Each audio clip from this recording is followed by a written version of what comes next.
what are we up to for this next one? The YouTube has been rebooted.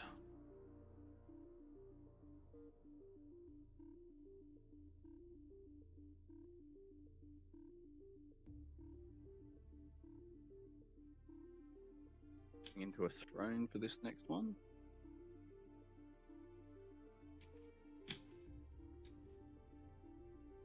Hey, we're live on the YouTube. Nice. Oh. Sorry about that. That was an ad as I launched the YouTube. All right, do you want to do, throne will go down well.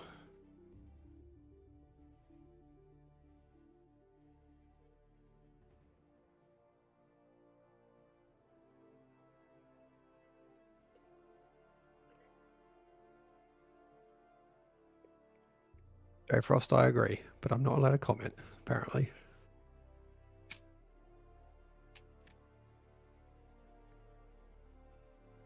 I think the problem is that the Kings could not. At least I can only comment on what happened in my lane. There was Your lane absolutely doesn't really no count, feasible way for me to push out. Duffy had the biggest eco for peasants because he got the extra player in there. So you were a lane that was even if Duffy's blitzers hadn't five been up instead there, of 4 people. Even if there hadn't been blitzers up there was no feasible way for me to push out. I had to kill those pounders, and I kept having to run back and forth to kill those pounders. Yeah, kind of like when I played this with you guys the other night. There was a lane I couldn't get out, but then the other lane I was sending the tigers out, and that got through. Well, the brutes, then the tigers. I think that the balance that we have on non-Koth Knights has never been indicative of the balance that we have on Koth Knights. Sure.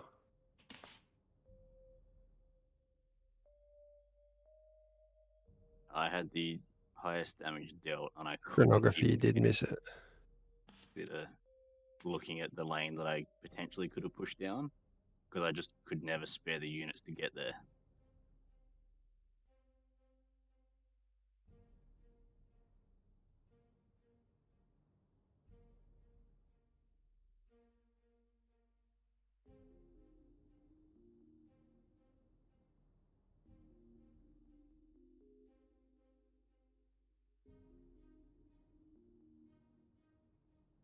This one. Good tip, chronographer. People need to check the pathing of bots versus vehicles.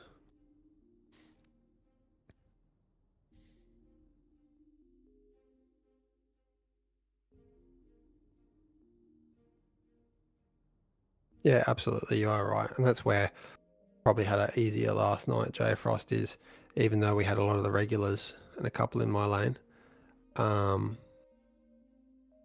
one player or a lower player count or lower player count maps mean that your individual skill is going to make a bigger impact on the game. So yeah, having maybe 2 or 3 better Koth players made it harder for these guys.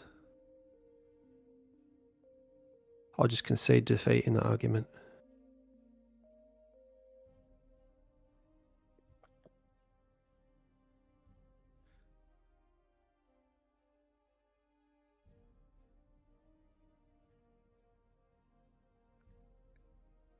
You just need everyone to ready up. We're good to go. Assuming we've got Racer Cloud here.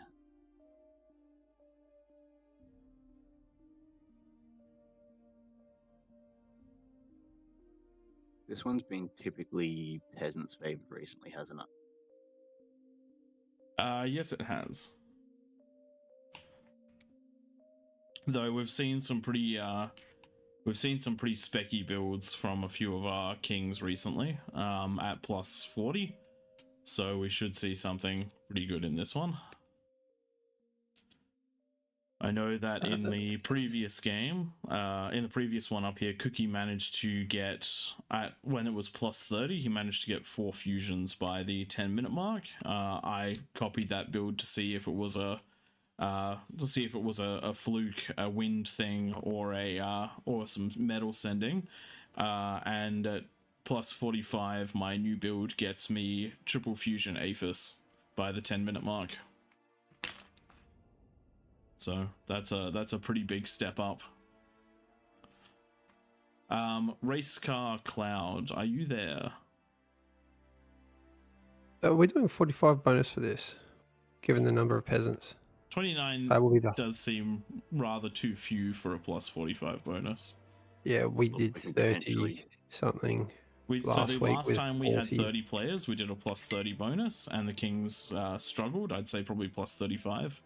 We also turned off the dry sea, which forced people into the match. You're exactly right. That made a big difference. Made a big difference because players actually pushed. Discreet player, where is your OS?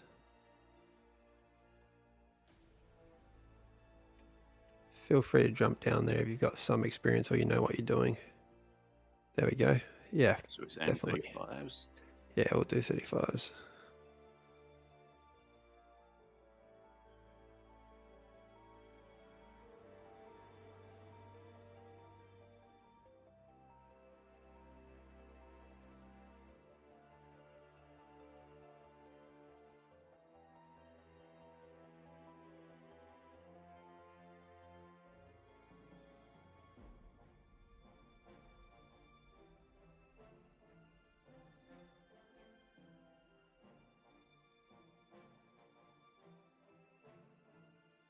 Right, looks like we're good to go.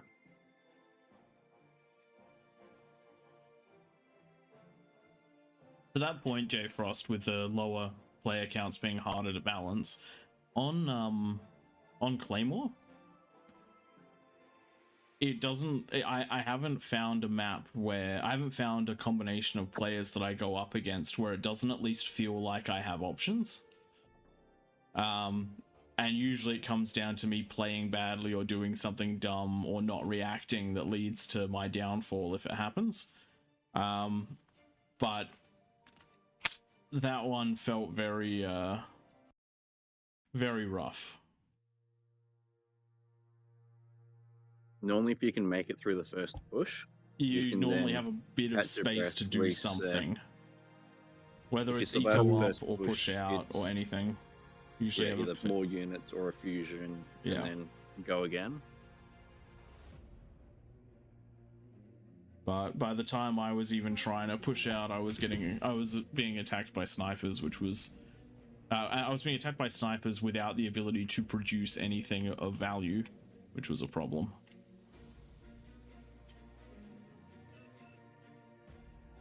On the YouTube, Starfrost asking you, Prater, how the guinea pig farming's going. The guinea pig farming?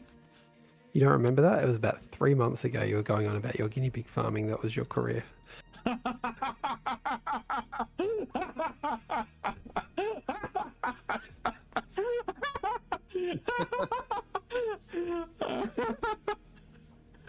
Oh man, that's a callback. That's a callback in a long way. I'm very sorry. I'm a very sarcastic Australian bastard.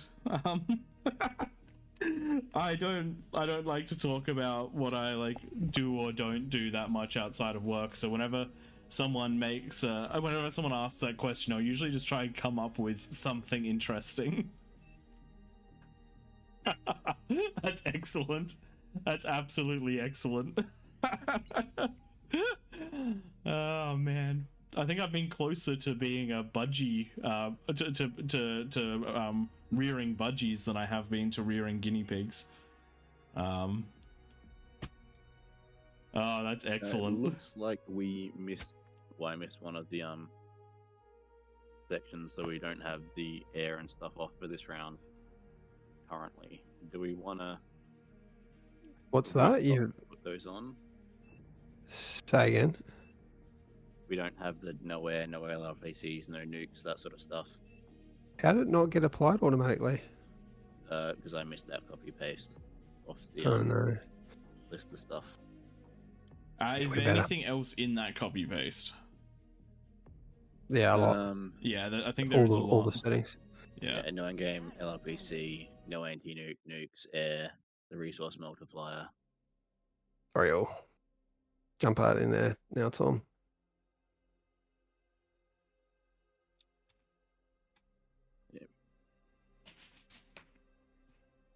There we go. That looks a little bit better. Nightmare, if you're going to join from spec, why don't you just play? Good potato. The laugh is mostly because I got caught out saying something that wasn't true without remembering to say it, like that I said it. I have no recollection of talking about being a guinea pig farmer, which to me is just supremely funny because that does sound like something I would make up on the spot. Jay Frost, thank you very much. You're a gentleman. Just resubscribed. Again, thank you, sir. Thank you indeed, J Frost. And that's true. The Claymore does mitigate one player leaking into the other, but I wasn't so much talking about the play of the game, more so the feeling of being able to influence my own lane. In Claymore, even when I go up against players like Duffy, I feel like I have some agency on how the game goes.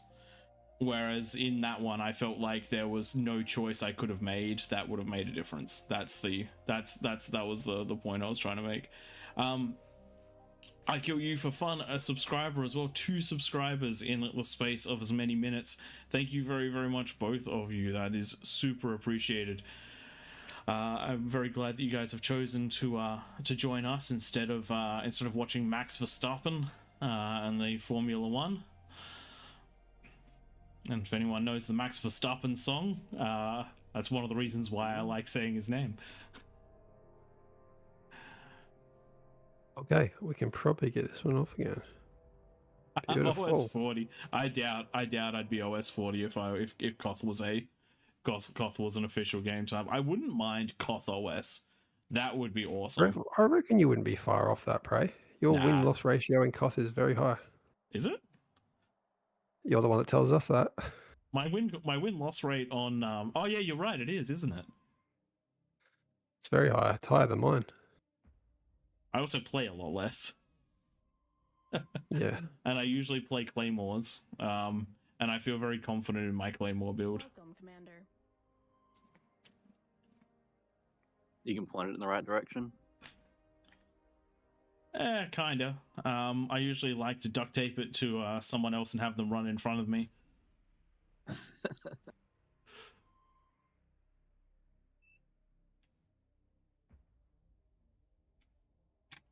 Oh man, back when Gel Blasters were a thing, one of the things I really wanted to get was the remote claymores, so that I could just drop those all around the map and just. That was such a fun sport. For those of you that are outside of the country, Gel Blasters were the closest equivalent we could have had in Australia to airsoft. But because airsoft is considered significantly too dangerous for us poor Australians, it is not allowed. So we had essentially the equivalent, but it was little Orbeez. It was sort of like mini Orbeez. So that was a great fun sport. But the Australian government decided that essentially water pistols were too dangerous for us too.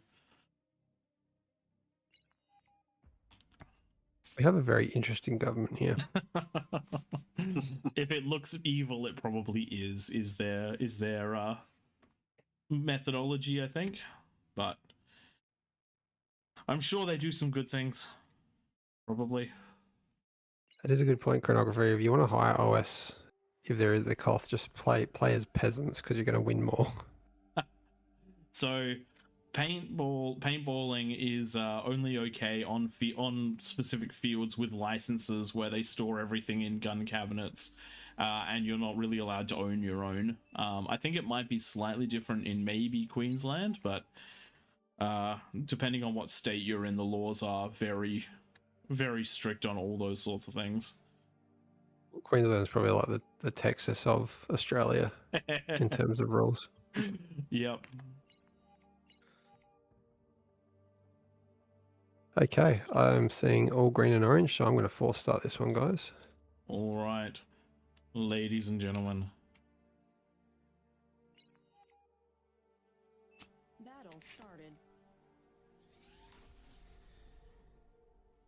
Good evening, ladies and gentlemen. Welcome to Throne, where we've got a 35 versus 7 for you with a plus 35 bonus. That's actually interesting how that worked out. Joining me in the casting booth, we have Twig and Tank Tom. On the field, we have some pretty strong commanders. We've got Nightmare, Duffy, Mazza, I Kill You, Fundowshi, Potato, and Discreet Player. Who could that be? Playing as kings. Around the outside, we have quite a few nice co-op corner potentials. We are seeing some direction on the map, players wanting to work together. We'll see if they can get online. Unfortunately for the peasants, we do have quite a large sea presence. We do have 9 players in the dry sea, starting with no mexes. They've even left a starting position available in the middle. I have a feeling that this game is going to turn king favored very, very quickly, because that pushing power just isn't going to be there for the peasants. Still, peasants, this is super early on. You could prove me wrong. And there is 10% less bonus, so I'm hoping one or two of these commanders misjudge what they need to get out before the 10-minute mark, getting a bit too greedy, that extra fusion that you maybe don't need. And if there are those little crawly spiders that come over these hills against Discreet Player, Dashi, or Nightmare, they could fall pretty quickly.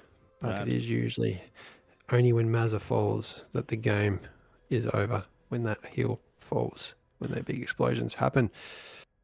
Have we had a game where the peasants managed to push up at one of the ramps straight into the player in the middle, blow them up, and still have the kings win? Because they have to seed the hill, and the hill encompasses everyone. So have we seen one where the kings have won from that position? I know we've seen it on Raptor Crater. The kings got hollowed out and they still managed to win, but we don't think we've seen it on Throne.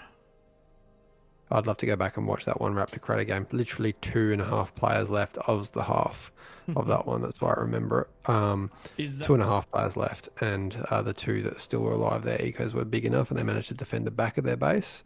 And really what they did to win that was there were just enough units to defend and kill the biggest push. Res bots came out like crazy out of a whole bunch of T1 labs and just res the entire dead space and sent it back in the other direction, and that's what won it. We made a YouTube video on that, didn't we? I don't think we managed to.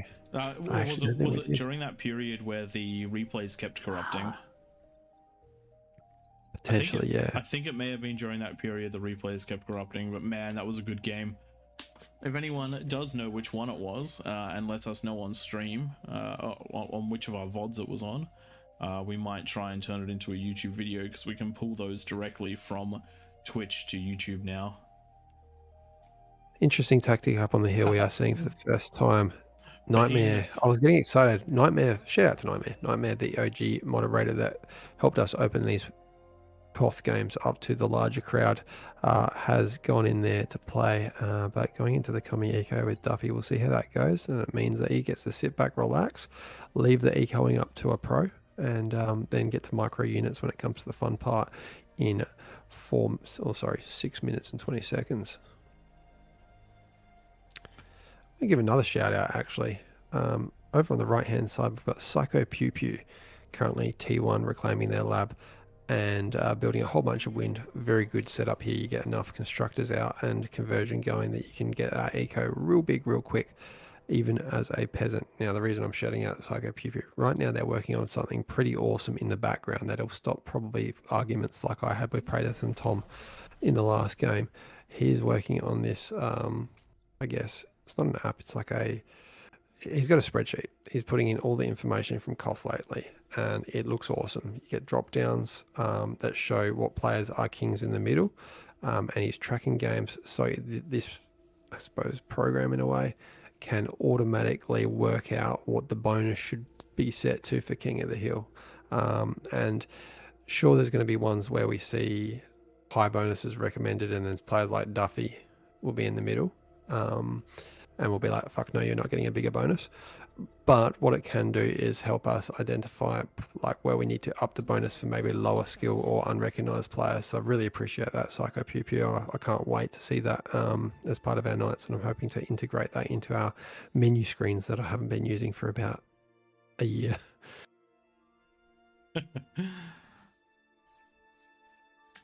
Looks like some good scaling happening around the map. We do have a decent amount of co-oping going on, with plenty of those advanced fusions already down. And the players in the middle as well, just working on their scaling. It does look like it's going to be a pretty interesting one. As Twig said, Duffy and Nightmare, they've actually become one player, so they're going to have equal access to their resources. We'll see if that ends up being an advantage or a disadvantage. They didn't do it right from the start of the game, because then they would have lost some of their economy just through the essentially not having enough metal storage. When they combined, a lot of it would have been overflowed. So interesting way of doing it, and a nice little thing that the mods can do. Is going to be an interesting one up here. Duffy's going very heavily into the wind scaling, which is very effective, but it's also very space inefficient. So we'll see how that one goes. They're currently sitting at only 1,000 energy income, but that is with the wind rather low, so should start picking up soon. We'll see whether they generate enough metal off of this one. 3.5 minutes to go. Normally we'd be seeing fusions and aphis at this point. First fusion down, as I said. Yeah, aphis are quite optimistic unless you're that player on the top of the hill, who just gets to focus on that eco, can afford to have that come down just at the 10-minute mark with no units. Looking around at the geos, do we have any advanced geos up? I couldn't see it. I could see plenty that had been put down, but none actually put up. Oh, there is one on the right. Yeah, there is. Of course, that is Dominus. Dominus quite OP, big showing lately in King of the Hill last week. In fact, I think every single game we saw his commander in the middle degunning something. Over on the left, I'm going to pick on someone. Lost Pee-wee, I was just saying in chat. Gone and built themselves their own T2 lab when there's already one there right next door. Always recommend just buy the T2, send the metal, because otherwise you're just stalling out for about 3 minutes building your own, and that's just coming down now. Also, shout out to Lost Pee-wee. It's one of the latest YouTube videos that I've released. Was probably one of my funniest. She kept leaking in the exact same spot into my base on my team that she was, and just kept leaking into the exact same spot. So it's a good laugh if you want to go check that one out on Theta Crystals, one of the good 4v4 maps, but we played it as a 2v2. Okay, who do you guys reckon have this? On with Kings. I'm thinking the Kings are coming into this with an advantage just because of how many players are in the dry sea. We're also with 2 minutes to go, and we're not seeing a lot in the way of economy outside of the map. Very few of these players have gone past their advanced geo. We do see Dominus with 2 fusions over here, so that's going to be a pushing lane. But it is certainly a slightly slower start for the peasants this time round.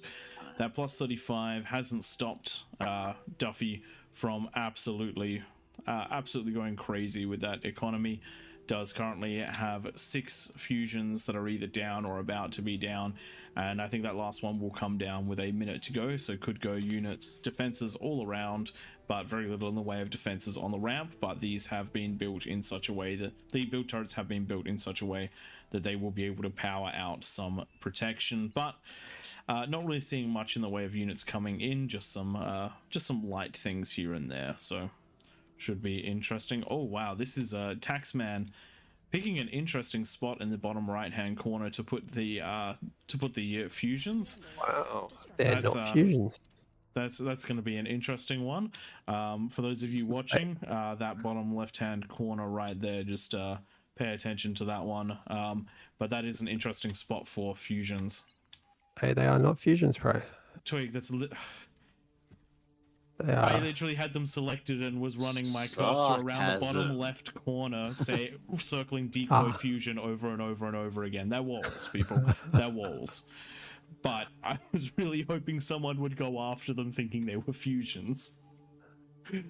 My bad. Oh dear. But that is something to note.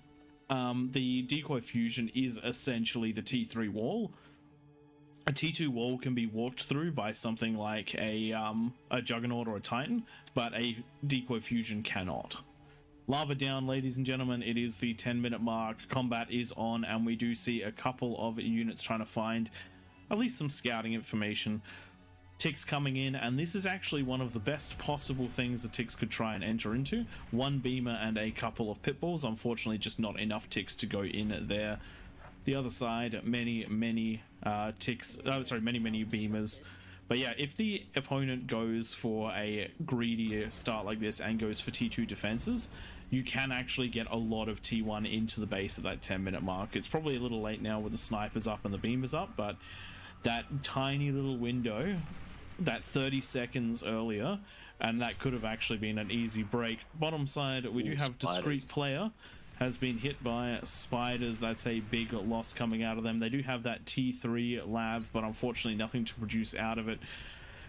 This is the risk of building your eco that close to the wall. You have to try and bring that back into this area here. So King's starting off with a bit of a struggle right here, but we'll see whether or not the Kings can come back from that. But that was a really good pick by the peasants, and it's one of the big reasons why getting units in early is important. Does look like we've had an attempt to get comms in there, but that D-gun too early. Yep.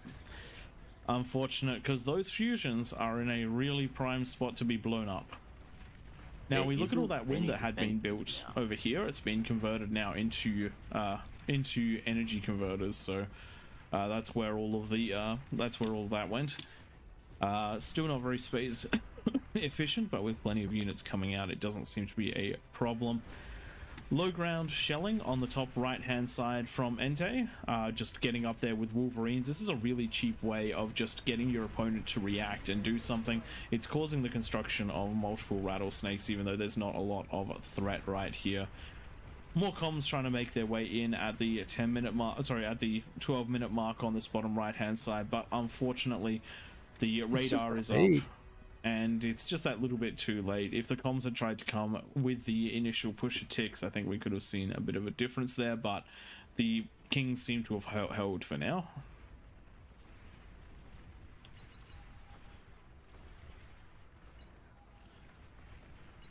Where are we going to see the next big push coming from, do we reckon? Discreet Player starting to build wind on the very top of the hill. That is that is probably not the best place to do that. Look, he's going to be in a rough spot trying to get back into this. It's the sort of thing getting given, say, a fusion and a couple of converters would go a long way into keeping him alive. Definitely. Does that mean that he can hold this corner for that bit longer? Unit defenses are what are needed here, because you're going to struggle to get any buildings up at this point, so giving him a couple of units that he can defend here, some Razorbacks, 3 Razorbacks also should be enough to keep this area reasonably safe. And then, as you said, give him some sort of ability to generate so he can get back into it quickly. Unfortunately, he did eat his own fusion. That said, had he rebuilt it, it wasn't a very dangerous place, so probably better to have done that. Fusion, because it wouldn't have died again. Gotta risk it for the biscuit. Does look like on the top side we do have those rattlesnakes that have cleared out the early Wolverine investment as well as the comm with it. King's looking in not too bad of a position, but they also haven't had much luck pushing out. Sprinters trying to find some gaps, but they've run into a nice wall of Centurions in the bottom of the map, so they're not going to be getting through anytime soon. As it turns out, Centurions anti-swarm units quite good against Sprinters. Who would have thought? Scaling happening at the moment, relying on the middle of the map. We do have the Aphis coming down, but a few snipers going along with it. On the outside, on the left hand side, we do have Daoshi going into their 3rd fusion. Discreet Player is getting back into this one slowly. Aphis coming down for Potato, and we do have a wall of fusions coming up for Duffy, this time being produced by Butlers. Not a bad way of moving that out of the way. Fusions And or pulses? Pulsars as well coming out at the front of the base. So Duffy going into the defenses as well as the eco at the same time, and we see this quite often out of Duffy.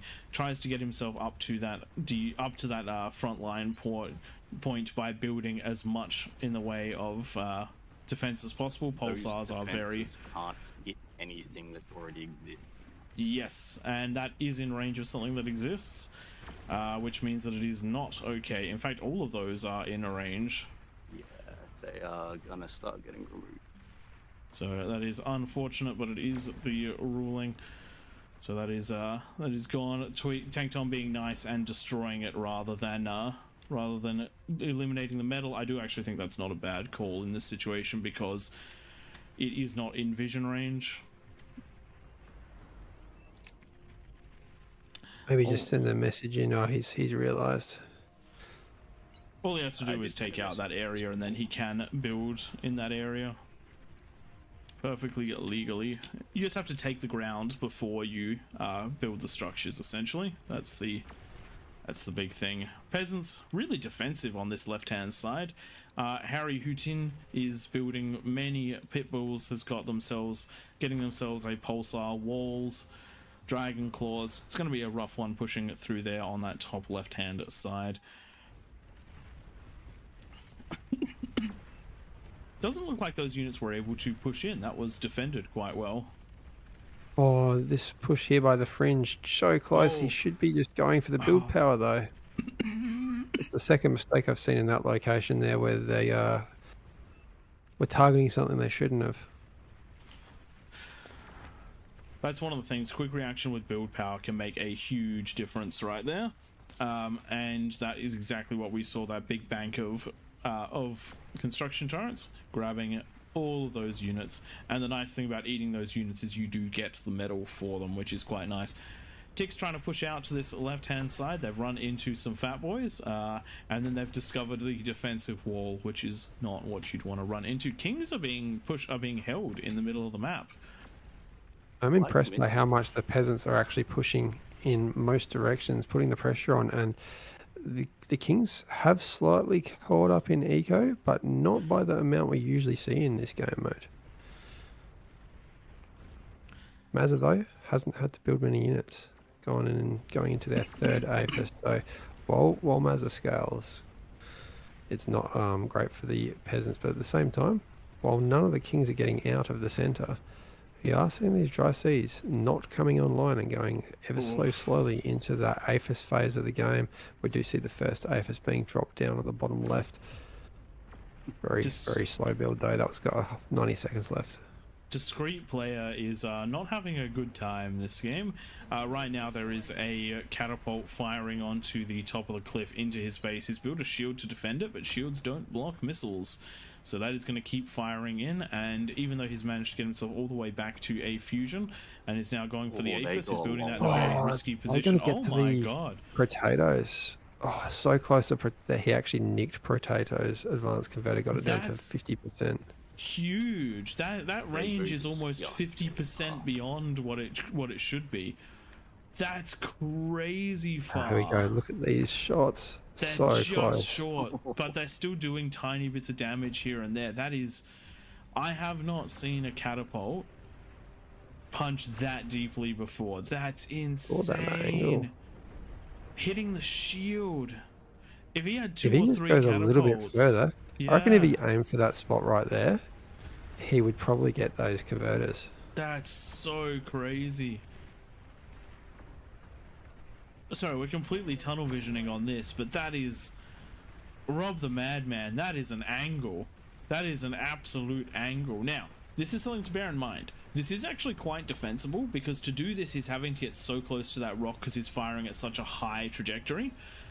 If there was rattlesnakes in this base, that would not be possible. So do bear that one in mind if you want to give it a go. At least when it comes to defending. Also, cameras on the outside of the wall quite helpful too. Big push coming in towards Potatoes Base, huge T1 amounts, but they have just been slaughtered by the Tsar that's out here, as well as the Twin Guards, the Pulsar, and all of the firing for effect Wolverines around the outside. So not quite making their way in, but very nice try right there. If there'd been some T3 support or T2 support with that long range, getting the shots in to do the damage, I reckon they could have punched at least quite hard there. Duffy trying to get himself a defensive. Duffy trying to get a defensive bastion out here. Unfortunately, getting shelled now by the catapults on the outside. The Pitbull's doing a good amount of damage, but it's T1 mostly that's coming through, and the Vanguards have actually done the bulk of the damage to his own units. Really struggling to get that foothold out here. The take and hold rule has really done him dirty this time, because Psycho has just not given up that one mechs, which is completely shutting down the left-hand side for defenses. So that's a really good thing. If you as peasants can hold any buildings in this area, then you really do force the kings back, which means that space inefficient strategy is starting to hurt more than anything else. So Twig, kings are starting to struggle. I'm going to delete this preemptively. There is a catalyst that's been produced on the left side by Zenithus, well and truly in range of the base. I've not. For it. Just make sure you message them. Yeah, that's not a position. Or Tom, if you can do the message. Yep. That may or may not have been a perfectly legitimate thing, but I'm not willing to risk the game for 2 catalysts, because that could hit rather hard. Top side, lots of pressure coming in onto Duffy's main base. Wow, Wolverines. Absolute Wolverine shelling. Thing is, not a lot of range out of those Wolverines, but they are trying their best. There were some spiders giving vision as well. Spiders trying to come up onto that left-hand side. Oh, that one's firing into the base as well, isn't it? Is it? Oh no, that's a... Yeah, I'm gonna call that one as okay. At least for now. It's the Vanguard doing the damage up there, which is quite the strong.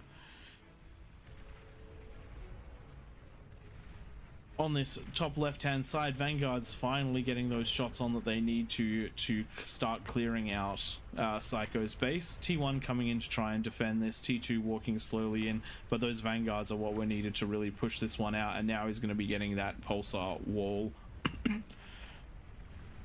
Does look Worry like about Dashibad's base. There's another catapult doing damage to fusions. It's just nicking them, but luckily, I think they're going to get these T2 tanks coming out. There are. Oh, ooh. Those Wolverines over the wall have done quite a lot to clear this up, and now the termites are in. The termites are still having to deal with the rattlesnakes and some of the beamers, but that is quite the cost-efficient way of shelling the high ground. Wow. And with the vision and whatnot, you could just keep spreading these ones out. The Vanguards are having to react to this. When was the last time you saw Vanguards having to react to Wolverines? I've just realized that Mazza has come online and headed south, and we've got the first significant push out of the Kings, and he's about to get one of the biggest ecos in the game. Oh dear, that's Rolling going to Dad. be rough for Rolling Dad. We've been seeing quite a lot of Rolling Dad recently, and he's been doing quite well, but unfortunately, not too much eco, not enough defense in this situation, and that T3 Vanguard Razorback is doing a lot of the damage, which is, to an extent, what we expect. Vanguard Razorback is quite the chonk. It is quite the strong. Oh no, is there going to be a reaction out of the Rod the Madman? He's going into these catapults. I don't think a LLT is going to do it, mate. Commander on Invis is the way to go. Commander on Invis is indeed. It is. Going to grab Rob the Madman. Going to grab those. Is going to grab those hounds, and then we do have some demons coming in to help defend here. So we need to see Lloyd hold over here. Then we need to see Sorbat, here we go. as well as all the Dry Sea players close this gap out. What are we looking at? Top right. No, there was Douchey a whole bunch bag. of conversion. Oh, Yeah, Yoshibag's base. I think that was the Vanguards on the top. You can see their shells. They actually got taken out just afterwards, but he is doing so much damage now to these fusions. If he gets slightly closer with those catapults, I think they'll get more range. That's what really gives them the range, rather than aiming for the hill at this higher position, shooting up and over, this is because they're such just being healed in time. this is such a rough thing to defend when you've lost control of the bottom ground. And as much as Mazza is doing a good job getting out there, getting damage done, I actually think the right call right now is to get in here temporarily, because that's the fusion's gone, right? Oh, they did not quite. There we go, next shot. Yep, that Has should to be the be. fusion's gone. Oh, No one more. way! Spread. 1%. There we That's go. it. That's There we all the go. fusion's gone, and that's an entire wing taken offline. And the reaction is coming now, which is about a minute too late, unfortunately. And all of those attacks have actually been stopped by players on the outside coming online. So the Razorbacks were too spread out. Vanguard's still getting some damage on the left-hand side, but unfortunately the units that were needed to defend Daoshi taken offline just that little bit too early. Oh, what have we got there? Is that a Juno from somewhere? That is a Juno. I will... Who is using Junos? So those Junos are gone. That was DME Cobalt. You cannot use structures offensively.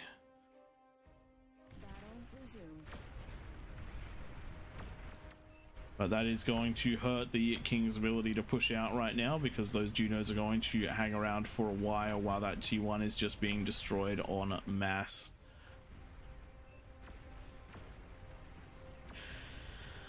Still, with the Kings only having limited forces out there, it is not going to stop anything from happening. Daoshibag had already been destroyed at that stage. So now we do have... So what do the Kings do in this situation? Duffy's in quite a good position right now with a large number of Vanguards pushing out, but the economy has not scaled to a crazy degree. He's only... I think the ratio needs to be 2-to-1 Razorbacks to Vanguard right now, because Vanguards are currently only being supported by Termites, Welders, and a couple Marauders. Same for Mazza. He's losing his Razorbacks very quickly. And the Vanguards then get cleaned up when there's nothing ahead of them. I do like to see that there's a Titan out on the front line for Potato, and the Peasants are only down to 17 commanders. Unfortunately, 3 of them are around over here on the left, so if they were smart, these players would go and degun this Titan. And that's one of the things, your comms are some of your most important units as Peasants. Any exposed T3 can just walk rampant through your base, even in the mid to late game, because it is quite rough. But when there's but the comms come in and equalize, as we're about to see. Rob the Madman always with that comm control. Goodbye, Titan. No more damage for you. Definitely need to support those Titans with spam. Just even a few ticks, just constantly microing ahead. Oh, we have a Karganeth up in Daoshibag's base right now. It is going to get taken out, but that is the first 3 to come up and over where And it's more not meant to coming. be.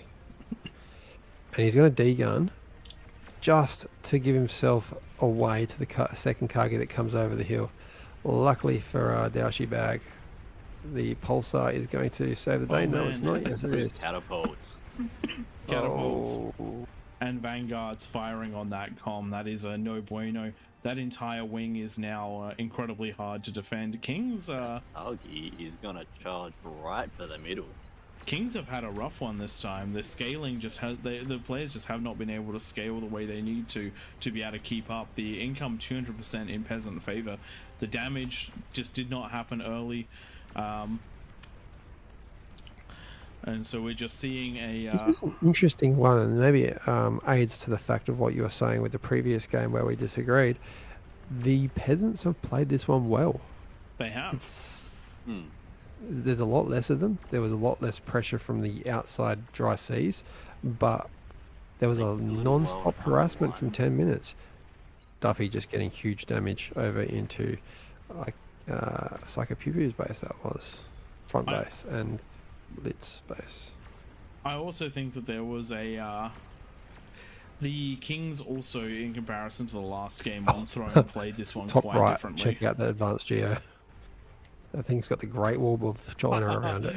And it's not going to do anything to stop Vanguard shots.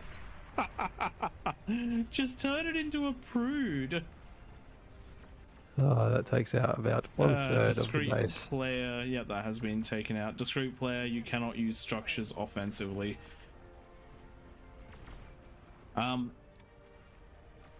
It's one of those ones where what happens in the first 10 minutes before the lava drops is highly important. And we saw some slightly slower eco out of the Kings, which set them back from from the beginning of this map. But we also did see good aggression out of the peasants, which hit in the right places as well, which is good. But we do have ticks now inside of the base, and they have grabbed the converter. That's a bunch of the build power gone, and that is the income of the Kings dropping to only a quarter of the income of the peasants.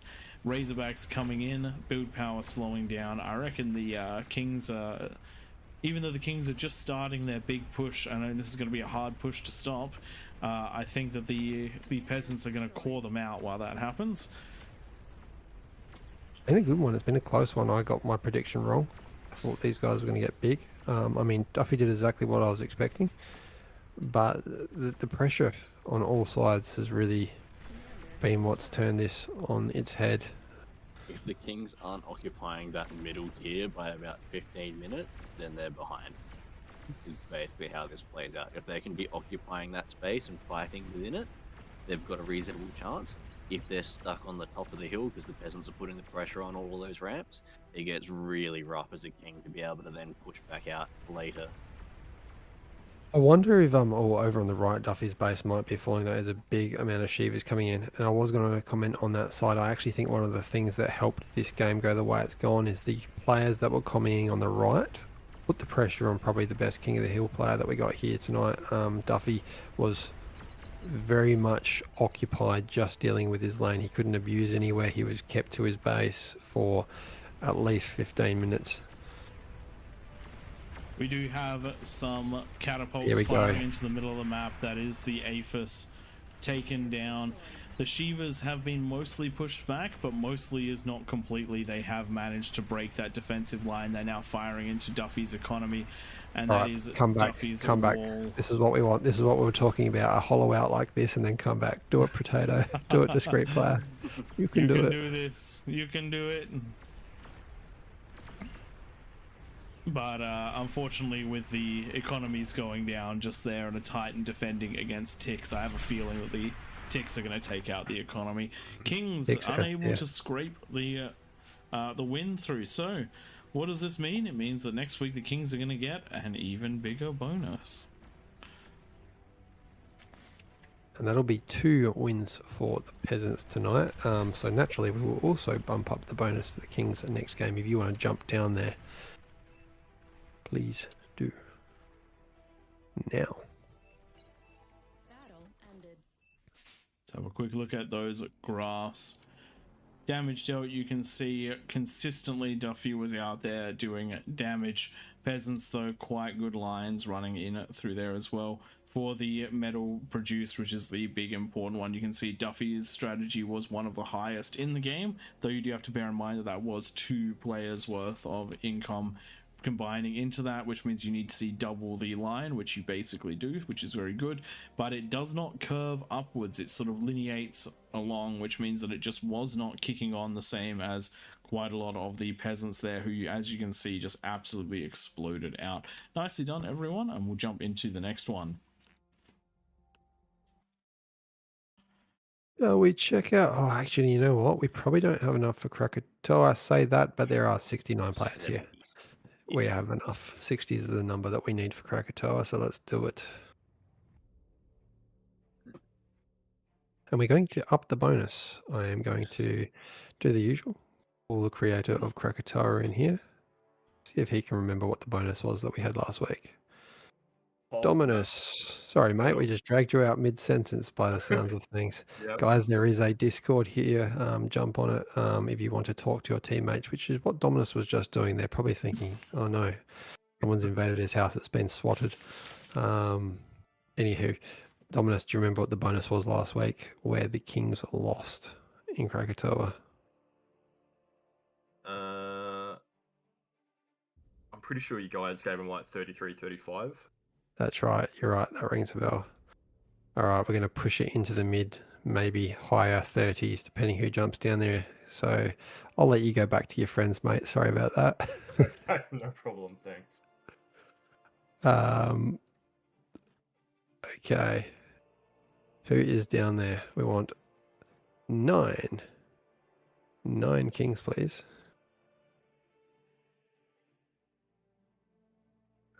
Start assigning a 36 bonus to those that jump down there.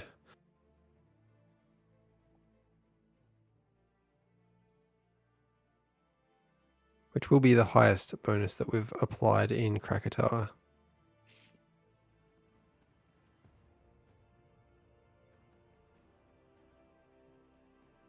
And even though you can see there's 9 players down there, there are a few that have already been king tonight. So if you want to jump down there, you will get priority.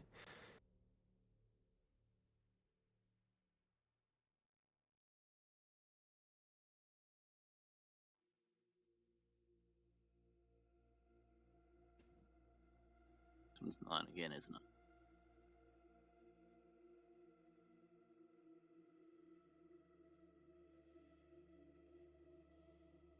Yep, 9 is what we want. Okay, last chance for anyone.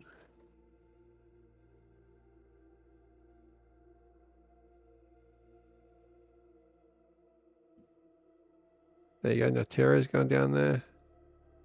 They'll get 36. Was I kill you for fun in the middle last time? They were. What middle, weren't they? Yes.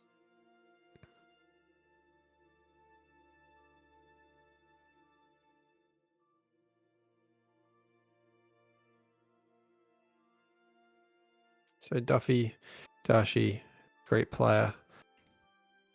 If one of you could jump up, or I kill you for fun, if one of you could jump up, otherwise we're going to have to pick one. Thank you very much.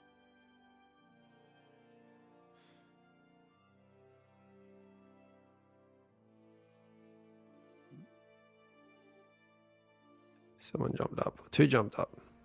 Okay, I've got one more spot. We have one more spot.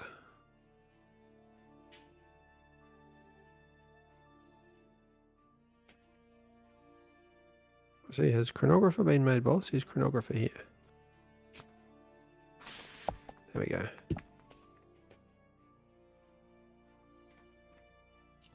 One more king, guys. 30 seconds, and then someone that's already been king can jump back down there. Make that 5 seconds. Just need. There we go. Duffy's back down there. Duffy, it is. Your funeral peasants. You could have jumped down there. Now, I said 36% bonus. Do you guys think we should bump that up a tad, considering the Kings have not won this one in a while? What do you reckon, Tom? What do you reckon, chat? Here for those. What do you reckon, Psycho Pew Pew? What do you reckon the bonus should be? I'm just going to say, unless the Kings that have access to the fusions around the outside, unless they build prudes and catalysts, no, not catalysts, the one that shoots Serbs. Unless you convert them to those by 10 minutes, the Kings will lose every game.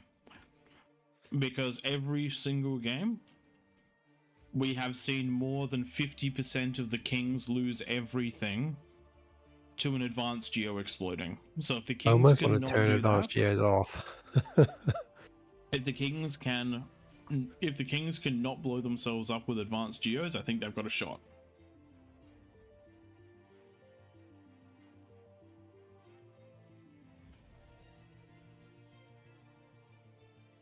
it's fine to have like your wind and P1 eco and that sort of stuff down there. Mhm. That's But largely it's fine to have expendable. all your eco down there, but you can't have one spot on the map that explodes in a really big way that everyone knows where it is and can hit it from everywhere. That's the thing. All right, so are we leaving this at 36? It is up to you, Twig. You are the balance man for Krakatoa. Chat, you guys don't have any last opinions? I'm going to leave it at 36 otherwise.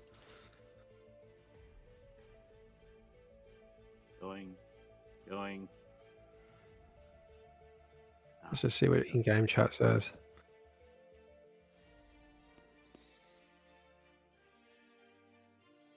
There wasn't someone currently downloading, I would have hit go.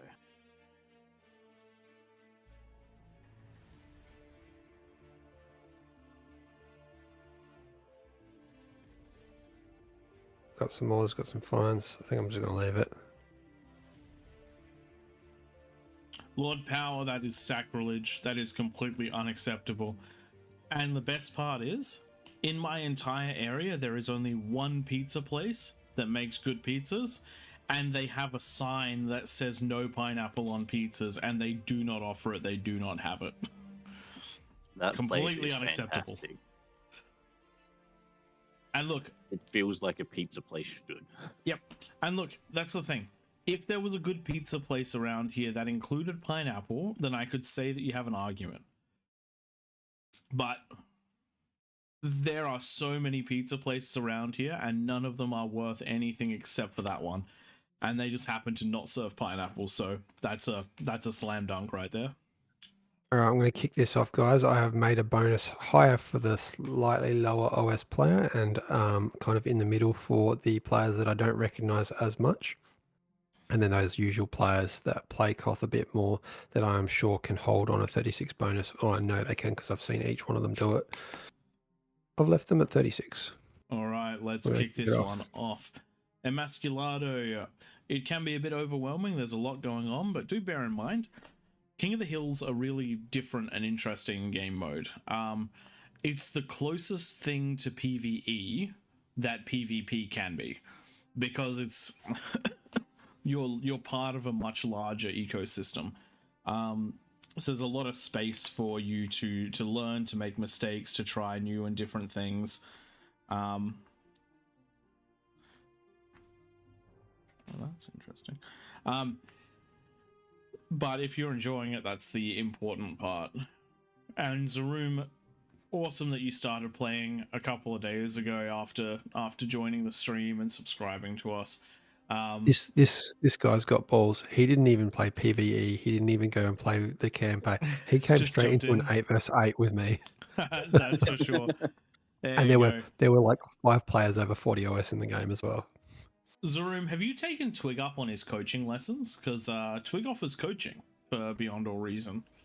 Do I? It's 100%. It's a fantastic experience. What you do is you get him to spectate you, and then he'll tell you what you should have done a few seconds ago, and then he'll tell you what you should do, and by the time you start doing it, he'll tell you what you should be doing now. It's fascinating how his mind works. Yeah, why can't you read the future? Exactly, because the thing is, he can. He's played enough bar that he know that he has a. Oh, looks like we had a double force start, possibly. You guys both do it? I got did my not. mouth No. I did it.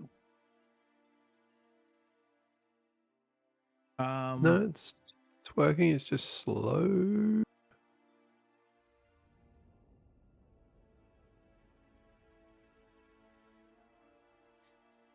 Maybe just a problem not. for me. I can only see 2 in so far. No, they're in. There we go. Just doing some thinking.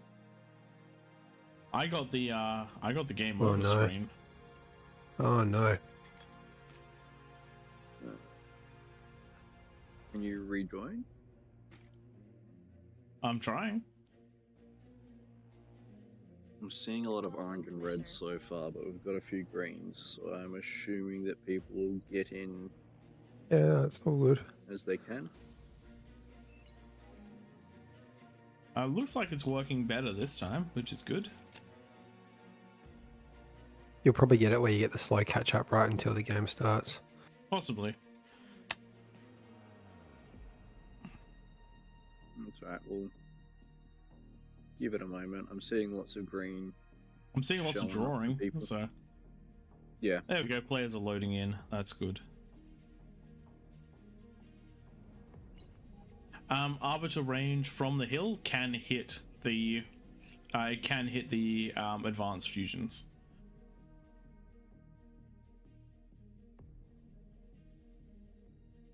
There we go. Now everyone's populating. All good. It just took a second. One of the things that's interesting, this map is quite large file size, and it certainly seems to have some eccentricities because of that.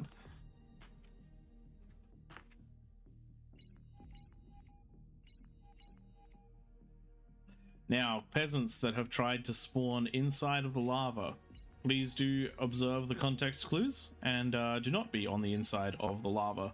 The rest of your team is in fact on the outside of the lava.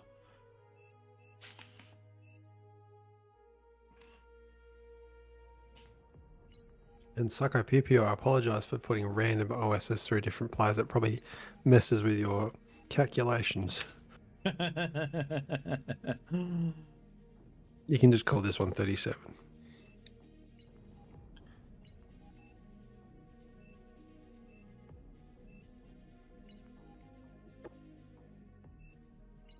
All right.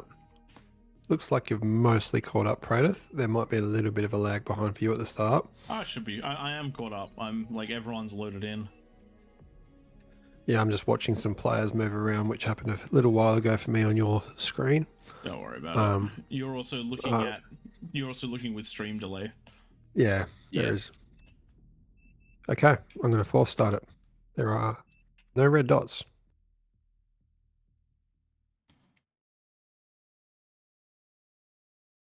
Battle started.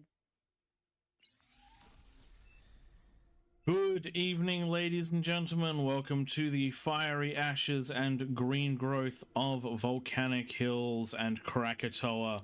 In the middle of the map, we have ourselves 9 kings with the highest bonus they've had on this map so far. Can they push out and deal with the 74 peasants around the outside?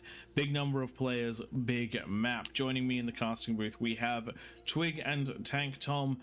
Twig has picked the balance for this one, and I reckon he's probably got it pretty damn right, with one caveat. If you look inside of all of the king's base, there is this one geothermal vent. This one geothermal vent is make or break for the kings.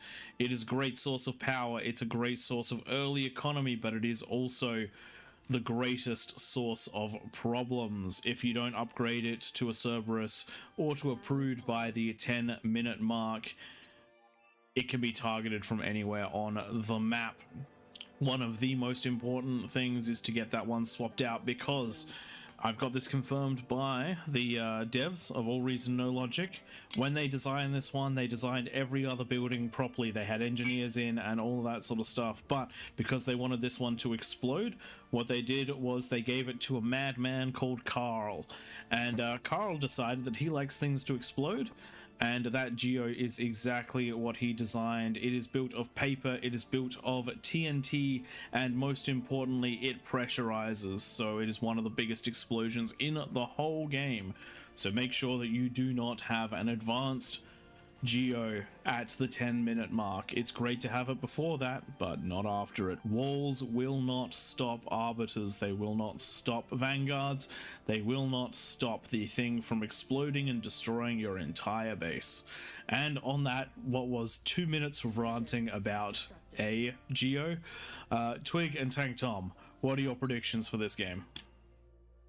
I'm going to go with a king's victory, and that is because the man that's up in the middle of the hill, I've seen him play PvP. His OS is about 51 at the moment. He has great reactions to leaks, and that's something that we've seen in the previous couple of weeks where 1 or 2 lane falls. The king that's up the top has been a little bit slow to react to that and plug that gap and go and help that player. I reckon Duffy will fill those shoes, and he's also going to have some pretty interesting build orders up on this hill to get these 4 geos turned into advanced geos. These are ones that we probably say do keep them as advanced geos. There are no arbiters anywhere in sight here. Self-destructed. Bear in If mind, you lose the ones on the top of the hill, you've probably already lost the game or very close to it. exactly. Just do bear in mind, if a single one of these on the hill explodes, everything on the hill explodes. Which we like, so keep those ones as advanced geos. Make Carl happy. Self-destructed. A couple of ticks That's on the other it. side can do wonderful work on a geo. Big booms make for good content. They do, they do. Alright, so around the map we have a lot of positions being filled, so let's have a look at those ones. So directly in front of every ramp there should be a player with access to 2 mexes. This is most likely going to be your main defender. On the left and right of them are players that have a little bit more space. These guys should be co-oping. These guys should be making sure that they have units capable of firing over these hills, defending from these hills. Around the outside, you have the best places for co-op eco because you have the most space. This is effectively the dry sea from Throne. You guys need to work together. It's much better. And you have to try to get yourself that economy, but get online as soon as you possibly can to help the front, because as you'll notice, there is limited ways to the front of the map, so it's going to take you longer to react. And if your frontline players fall, we have never seen a corner hold when their players in front have fallen across all games in this one so far. So if the players in front of you fall, you are in real trouble. And with the You distance spoke- on this map, if you don't reinforce them, Self-destructed. then by the time they get to you, the masses continue to grow and you're kind of screwed. Indeed. All right. So what do you want to do as one of these 8 kings around the outside? Of course, Predator talked about the geos, advanced geos. I'm very tempted to actually turn them off because it's kind of like 101. Don't do this. Actually, I'm going to just jump in. You were talking about a problem of these advanced geos. Mm-hmm. Solution. And we see one player doing it on the right. Only one player, Daoshi Bag, has grabbed 5 T1 constructors and starting to build a backup economy up on these hills. There are 8 beautiful petals to this flower, in which Duffy is the center of that flower. What do you call the middle of the flower? I've forgotten. I would I don't call know. it the body of the starfish. There you go, the body of the starfish. There you go, Duffy in the middle, my beautiful flower drawing. There You know, are that 8 drawing spots. looks like a sun.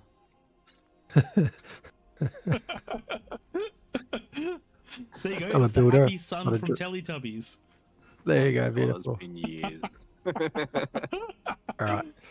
So apart from down on this the Happy Sun's left leg, which is quite skinny here, I'm now just drawing it to have like another object down between its leg. That's not smart. So this Anywho. this one here, this one here, it's quite skinny, as you can see across the Commander. Self-destructed. across the I've drawn a measurement. Yep. Yeah. Build eco up on these legs and arms and I don't know, hair of the sun, whatever its anatomy is. Lord That's your Power in backup chat solution. has just given us the name of the center of a flower,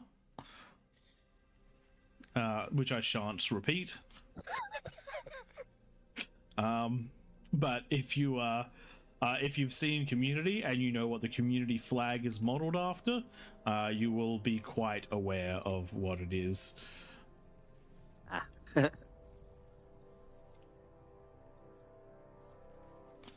Everyone's just got a small little smirk on their. Why is that word so amusing? The word is sphincter. I don't know what's so scary about it. Anyway, we had a point. I'm not entirely sure what it was anymore. Let's because get I'm back to trying what think of, I was trying to talk about Yep. before I got distracted. What do you do as one of these 8 kings that needs to defend one of these ramps? Apart That's from right. sending those constructors up on the hill, you want to go, obviously, basic eco, get your T2 up, just like any game. A great move is to turn that geo into an advanced geothermal after you've upgraded, say, those first 3 mexes, and then use that energy to build a fusion, or maybe even if you're really want to risk it, an AFS, maybe a couple fusions. I'd probably do 2 fusions. Start with fusions. And then turn it into a prude or a serb, or simply reclaim it, because it is going to be the biggest thing that goes pop. The other thing is, be really tactical about your base layout. Select any unit. Has anyone built an advanced geo? It's about to come up on the right for Dashi bag. I'm going to do something where you press space and X while selecting it, and you'll be able to see the explosion radius. So that's coming up in 10 seconds now. In fact, you can press space X while it's being built. So if you can do the same, Praedyth, you can see how big that explosion is. So I'm going to just draw that. Yep, nice. You've done it for us. Almost as good as my drawing of the sphincter up on the hill. You could build probably a couple fusions over here. Obviously, your mexes will die, but you want to build like maybe you build power around this area where the cross is, and that can feed some sort of eco up behind. So even if that does die, you're keeping your energy income. But yes, that is a freaking huge circle to defend against, and probably that's one of the skinnier lanes that Dashi Bag's got.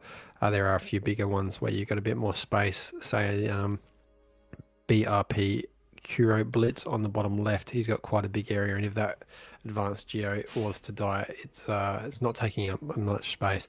We have 1:10 left. I have an interesting suggestion to balance it out. Instead of removing the advanced geo, what if we, you know how we modify the Cerberus to have range? Can we modify the explosion range of an advanced geo? I don't know. I'm actually the one that did the modification of the range. I have no idea how to change. Why did I assume you were gonna make it bigger, not smaller? Look, if we make it 400% the size, it'll be a real incentive not to use it. There will always be a player that hasn't played Koth that goes in there and like, what and the it fuck? will be a pleasant surprise for them when they blow up the hill. It'll really look like a sphincter.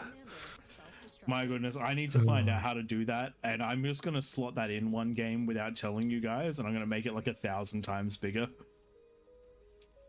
I'm just going to wipe the map one day. Oh my god, we missed April Fools. We could have done it for April Fools. Oh man. Oh god. Look, if anyone out there in the community wants to reach out to us about a set of modifications for King of the Hill for April Fool's Day, I would not be opposed to making it an absolutely chaotic thing. This is poetry. Duffy's first AFS just came up literally on the dot at 10 minutes. So who's going to push? Is there going to be a lane that falls? Top right is where I'm focusing now. We've got Dominus, Grumpiness. Oh, hello, Grumpiness. 2 pumps. They are going in. Just at the bottom side right now, on Notera's base. Oh no! Notera was penetrated by only a handful of units, and Arbiters from the sky. Arbiters here on the right hand side from J Frost have targeted the advanced geo. We have our first king falling to advanced geo. Next up we have Wazda. We have Waz 7260, who's about to be feeling the wrath of those Arbiters. Thankfully he does have a Cerberus here, but real big push in. This is one of the risks of getting expensive defenses. Units well and truly in. Reaction needs to come from the middle of the map in order to clean this one up, because units are just going to keep coming. It is non-stop from 4 players up here with the high ground firing advantage of those Arbiters. Really good dodge there by Waz. Saw the firing of those Arbiters and moved immediately. Rauders are coming online. Spiders in the middle of in the bottom middle between Discreet Player and Notera, doing a bit of damage, but nothing too crazy. They have been somewhat boxed out, but they are making their way towards the middle of the map. Kings pushing out onto the left-hand side. We do have Welders in force trying to push their way up onto Vulux. Vulux has some decent defenses here and a comm. We say this a lot, but the comms are your most important defensive units. That one comm has pushed back the Welder Tide. Back over to the right-hand side, Wazda 7260 has taken a lot of damage here, as all of the units are just pouring in and they just will not stop. Com is hiding right now behind a couple of LLTs in range of a Warden, and the units are bypassing. They're at the Fusions. Fusions trying to self-destruct. They do manage to self-destruct, so no reclaim for Grump's grumpiness. We do have the Marauders coming to try and clean these ones up. Fast units getting there, exactly what needs to happen. These lines need to be held and pushed back so the Kings can recover.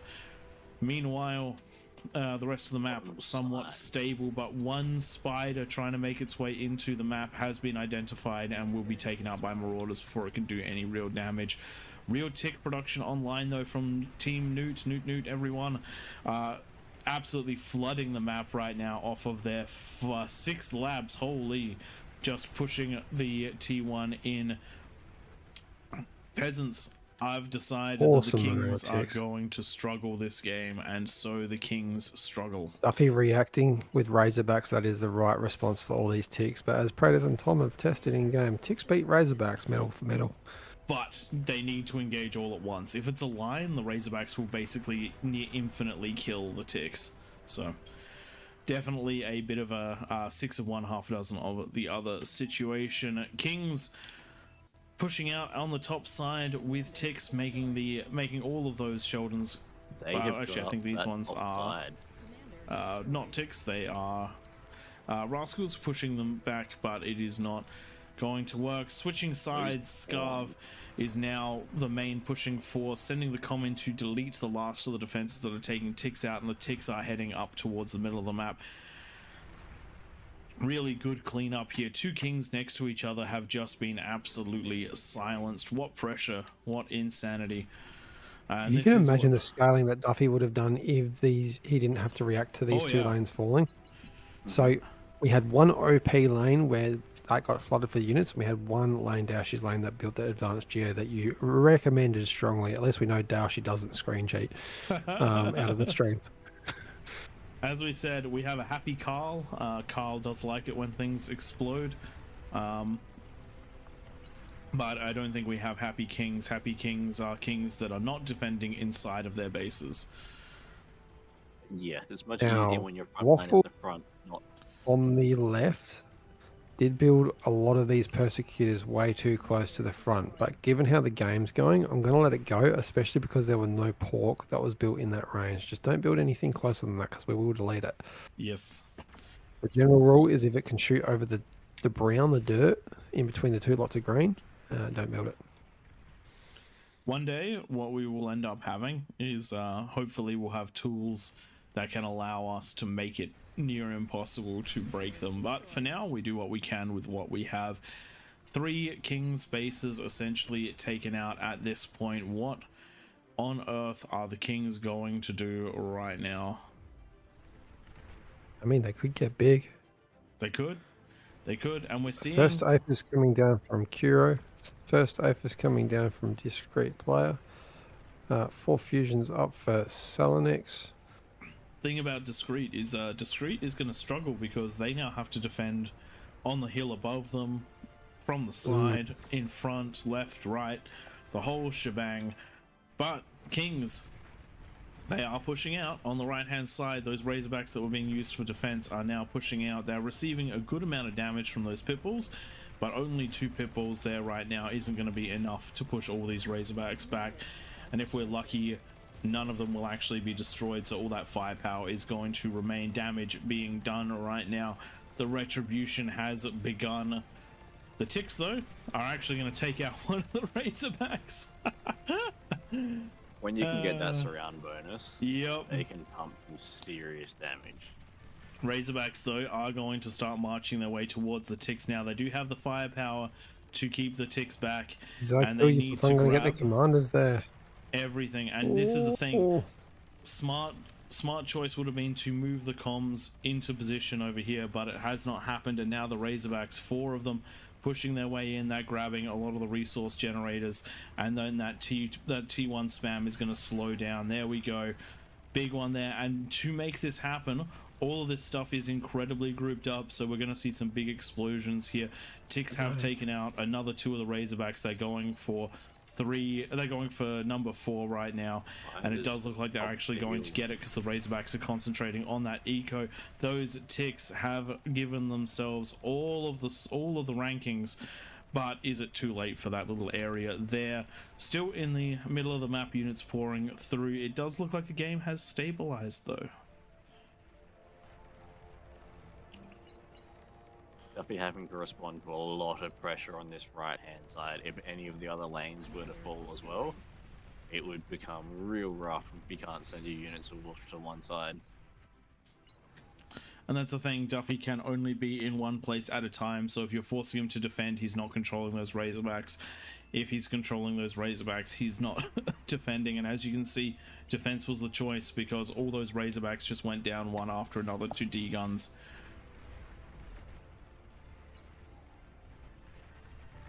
Tom, if you've already got the mod tools up, can you just delete the last two persecutors, rattlesnakes that Waffle Maker made at the top left? He's building them closer and closer forward, and now they've been reaching orcs. So, yeah, don't delete them. Like, remove them. Destroyed. Use the remove tool. Dominus going for some D-guns on the Razorbacks on the right-hand side, but they have managed to pick him up. That would have been quite a blow right there, but now those Razorbacks are in large enough numbers that they are going to push forward. They are going to close this gap. It does look like the Kings have managed to reclaim the fullness of the hill. Problem is, the next attack is mounting on this right-hand side, and Atero is doing everything he can out of the small economy and base that there is, but is being shelled from the hill by spiders. We would have LLTs up on those hills. Absolute craziness.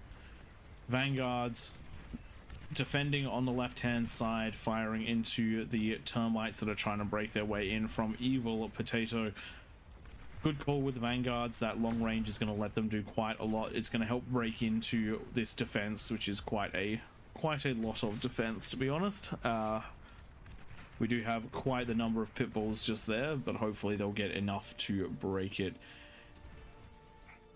Duffy scaled up to 6 APHIS. That means 400 income, which is quite a nice, respectable chunk of income for this state of the game. Is producing energy approximately equal to the conversion, which is good with everything building, so that is a definite balancing out. On this right hand side, we do have the next push coming in. It is going to run into grunts. Grunts are actually going to be quite effective at cleaning up a lot of these ticks. Grunts are actually better at cleaning up ticks, in my opinion, than the pawns, just because of the shots hitting exactly. Does look like a little bit of miss micro here. They have stopped, which has allowed more and more grunts to come in and clean this one up. I think it probably didn't matter too much either way, but definitely want to make sure that you give those commands, potentially back up those ticks as well with something a little bit heavier hitting.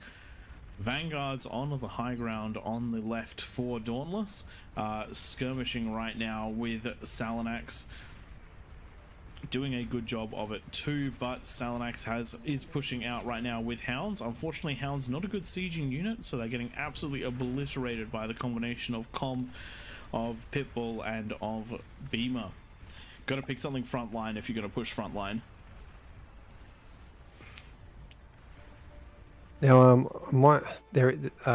over on the left, Salanax's base, I did say that they have built that pulsar too far forward. It wasn't hitting any structures. However, the comm going in that defensive position almost died just from the one shot from the pulsar. What's the ruling on that one, guys? I think it's a bit far forward. You can make a decision on that one. In the top side of the map, we do have a big push out with Duffy managing to grab two peasant bases near instantly, a third one on the way, 3 going left, 5 going right. No comms in the way just yet. Chronographer's trying to get there but has not managed it, and it does look like these fusions are going to go down. The ticks are doing a decent amount of damage, but unfortunately,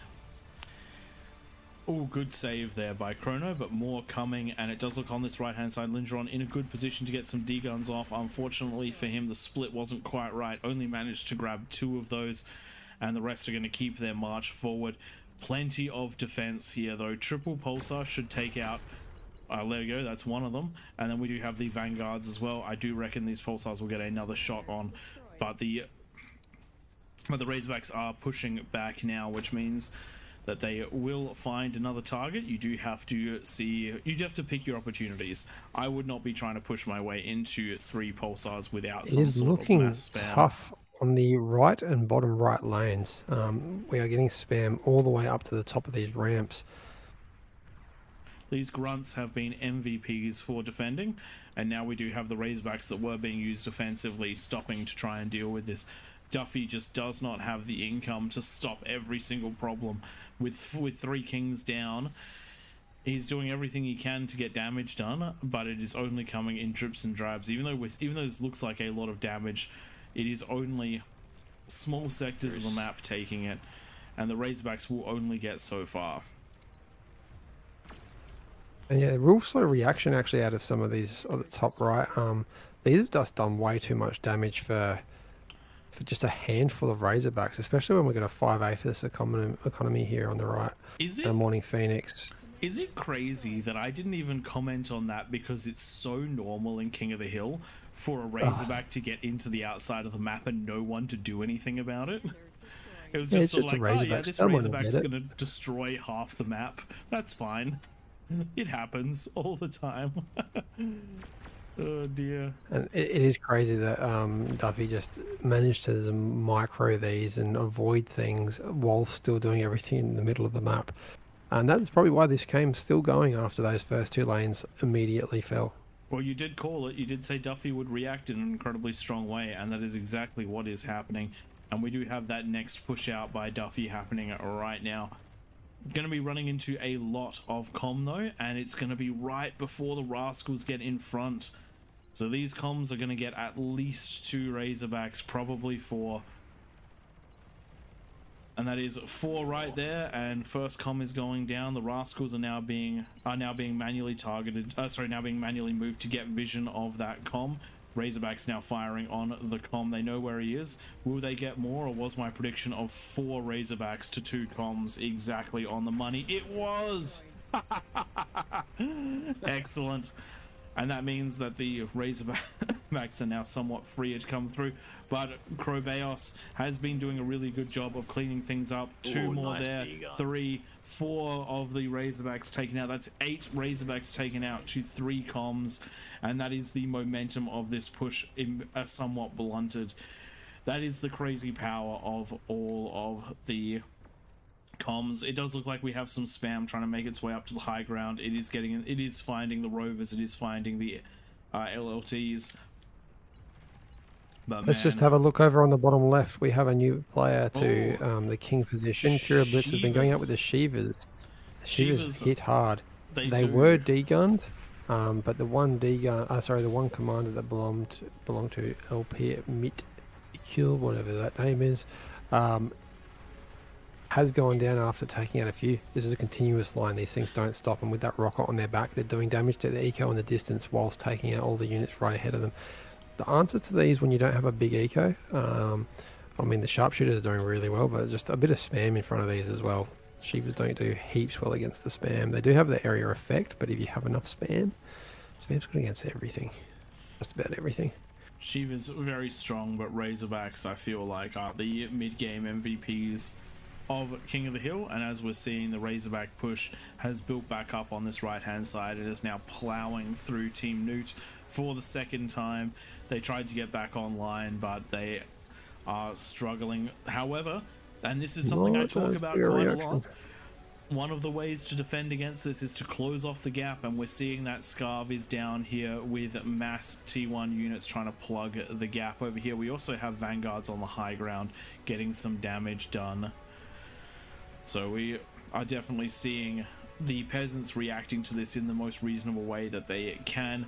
Dark Side killing a bunch of those Razorbacks with D guns. He's trying to chase one which he really shouldn't chase. There are 4 more headed his way if he can grab those ones instead. Smokey, go invisible. Wow, Smokey deals with that last one. Oh, but he's out of energy. There we go. Does grab that last one. Dark Side is trying to find that angle on the Razorbacks, but the Razorbacks are avoiding him. I don't think it's because of anything in particular, just a good amount of game sense. Alrighty then. Vanguards, that top left king has fallen. There's Vanguards either side that were shelling in. Over Got the top Geo. I can see the Geo died. Crazy. Oh, on the left-hand side. Yep. Was that actually the Geo causing it? That was an advanced Geo. I don't know if it caused it, but that's definitely that was an advanced Geo. Guys, I don't know if it was the Geo that went or whether it was fusions that popped and took I'm everything going with to it. guess based on that crater. it looks like a was the Geo. Guys, it's And 25 that was a minutes into Geo. the game. You can't have an advanced Geo. Even if you think you're perfectly safe, you can't have an advanced Geo. Because you're not safe. You're never safe. All it takes is a couple of invisible Big spiders tanks. on the south out of discreet player finds a reasonable size eco here in the form of 2 fusions. These termites make it go pop, and they're about to find an aphis, and that's going to be another lane for the peasants that's fallen. King's doing incredibly well considering how many lanes have fallen. They're getting squeezed at this point from both sides, but they haven't completely cracked yet. They've been hanging on by a thread for a long time.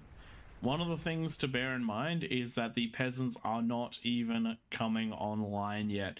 Look around the outside of the map. 1, 2, 3, 4, 5, 6, 7 players in one corner that are either not contributing or contributing a fraction of spam right now. The kings are alive right now because by virtue of only being attacked in a small number of places. The economy is close to 200% in favor of the peasants. The peasants are up on the high ground. They're getting absolutely blasted by twin guards, and the vanguards are moving forward. Duffy has 46 beamers stopping that spam getting to his precious eco. Beamers are good. 46 beamers are better than good. Look, they do a great job of holding things off. We're finally about to lose the fight. We just lost the 5-star general LLT. Does look like Wazda is going to be grabbing those D guns from the high ground, but unfortunately taken out by the Razorbacks. Razorbacks do put a lot of damage very quickly. Does that change the pathing? Does that change the pathing? Interesting. F6. There you go. That has changed the pathing. You cannot get up that hill very easily anymore. Huh. The explosion from the comm has made a bigger hole there, so it's very thin path. One spider on the top of the map has just taken out a bunch of the economy of Wazda. Just took out all of his converters and is about to get shots onto the wind as well. Nope, manages to grab the converter instead. That is the power of even sneaking a single spider through. That lane has been producing the spam and it has been keeping so many of Duffy's Razorbacks alive, but no longer because of one spider. Bottom left-hand side, counter offensive is now happening. Zach Sicker is now pushing forward with his own version of the Shivas. Plenty of snipers backing them up, and it's a bit of a Shiva versus Shiva slap fight. The Shivas are not the best at killing Shivas. I do like the addition of all these slightly longer range Sheldons behind. Just help pepper the King's Shivas, so the peasants might get this victory. You can see he's backing up into his bubble there, which is very smart. If you put these inside the bubbles, they're going to trade well. Top well, middle. Helping. Aphis Town is about to be in quite some trouble. We have a sniper wall moving in, as well as the Arbiters getting ready to manual fire their way in. We'll see what they target, but right there is the T3 build power. There are the shields. Crazily enough, Aphis Town is only on 1 fusion at 28 minutes into the game, surviving off of defenses, Shivas, and spam. And unfortunately for the peasants, there's not much here to kill spam, so those snipers are going to start taking some serious damage soon. These vanguards on the left are going to hit their targets by the look of this. Oh wow, Oof. yeah. Oof. The fusions are starting to take damage. That is not ideal. Thankfully, though, they're not Aphis and they are not, and they're not advanced geos, which means that even if they do pop, it probably won't grab all the economy. It'll grab all the conversion, but it will leave 2 fusions up. There we go. Those ones have been taken out. Duffy's sending a big ball of Razorbacks down the top left to deal with the leaks that are going Ooh, into that Apis is Town's Oh base. though. no! The Oh no! same Oh no! Oh no! perfect line. Oh no! Oh That is a no! com trade and a half. 3 I think Razorbacks, that 2 was Razorbacks remain. 13 Razorbacks. Speaking of Razorbacks, over on the other side of Apis Town's base, 4 of them has got in, but they are body blocked by the Shivas, stopping them from getting around. They're just trying to find that conversion and can't quite get there. Good use of Shivas. Where is this? That Apis was Town's up base in top, north. down. Ah, yep. But that attraction to the right for the Shivas has meant that all the units on the left have been able to get closer in, and now we got those termites. No. They're not target firing though. But there's so many bits. There's so many things getting into the map that even the tiny amounts of splash that the Shivas are causing is starting to become a big problem. Mm-hmm. Oh man, the Kings have done so well to try They've and held survive out this well. after some early losses, but they Can you just tell me, Prey, can you go, because you got the huge screen, Prey has the biggest, it's IMAX in front of his computer. Can you check out Duffy's statistics on his APM right now? Sure, let's have a look at those stats. So Duffy right now, actions per minute's 139. He is a little over a quarter of the team's APM.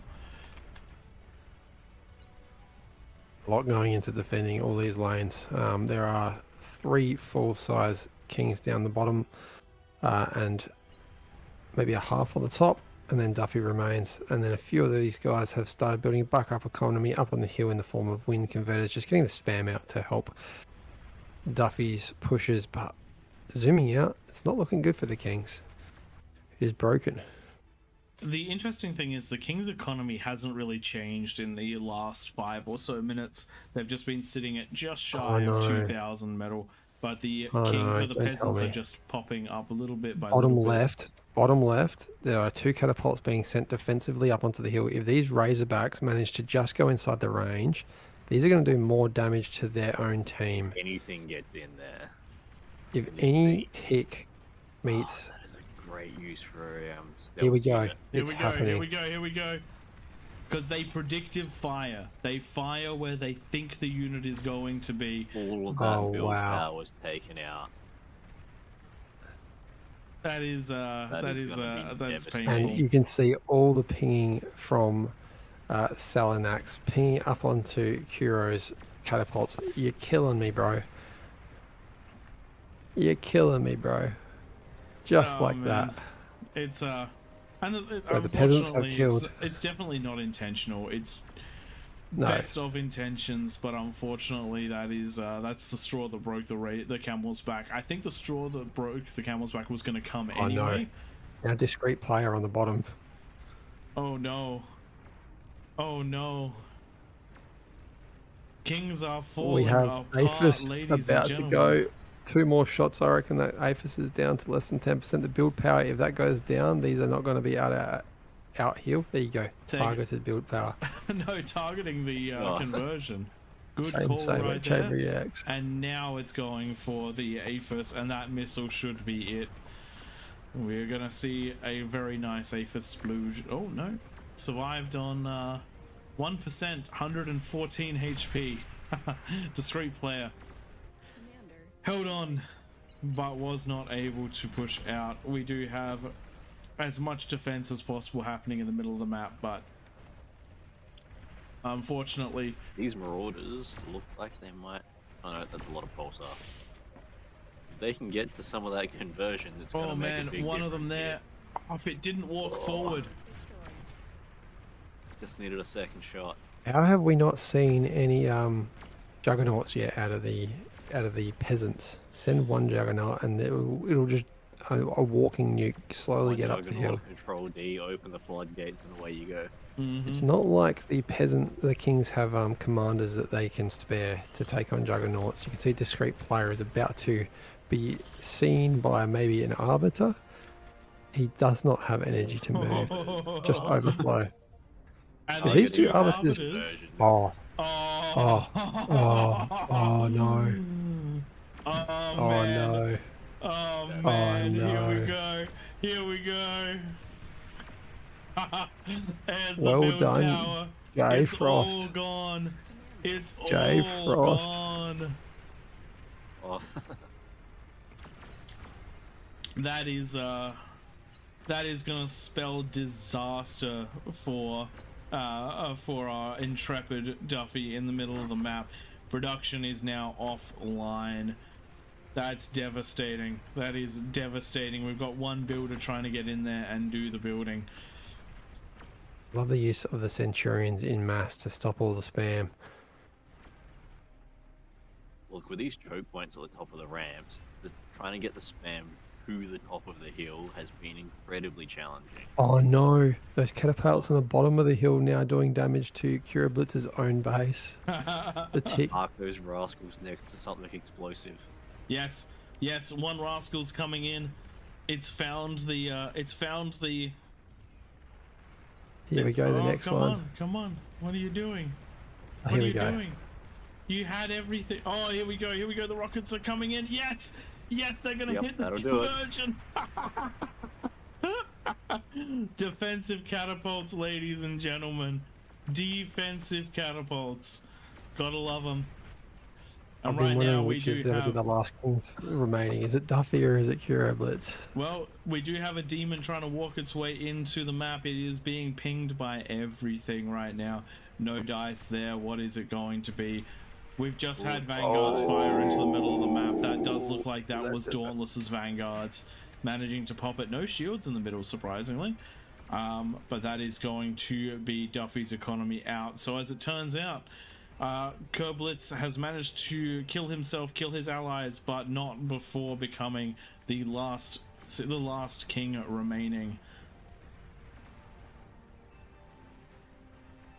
Is trying to go out with a bang right here, is sending a demon to try and push out, but does get picked up by Jeb and his comm. Unfortunately for the kings, we lost 2 kings to advanced geos.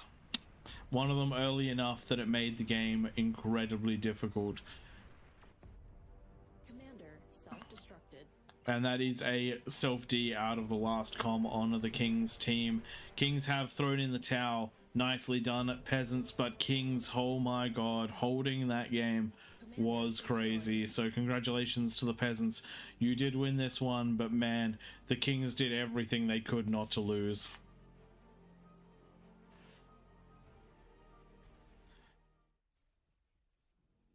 Alrighty, ladies and gentlemen, let's have a look at those graphs real quick. All that damage dealt. Guys, just quickly, over on the All Reason No Logic Twitch, there's a 1-minute vote. Do you want another Krakatoa or are we going into Raptor Crater? Vote now.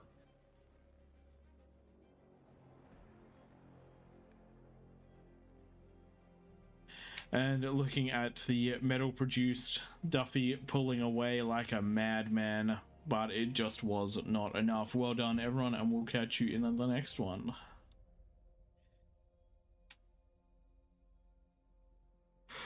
We should have made that vote a little bit longer. There's 30 seconds left, people. Krakatoa or Raptors?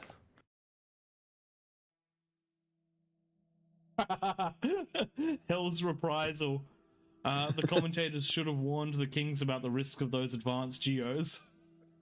Oh man, you are my favorite now. And the favourite choice Still- is Raptor Crater. Tell me if we can change it over to Raptors. Oh, he Still, drew. we do have. Fuck's sake. It was a draw. I heard I'm Raptors, between- so we're going to Raptors. It was a draw with 1 second left.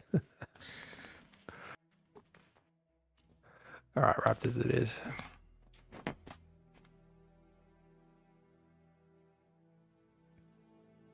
All right, ladies and gentlemen, I will be back in 30 seconds, a minute or thereabouts to commentate the next map.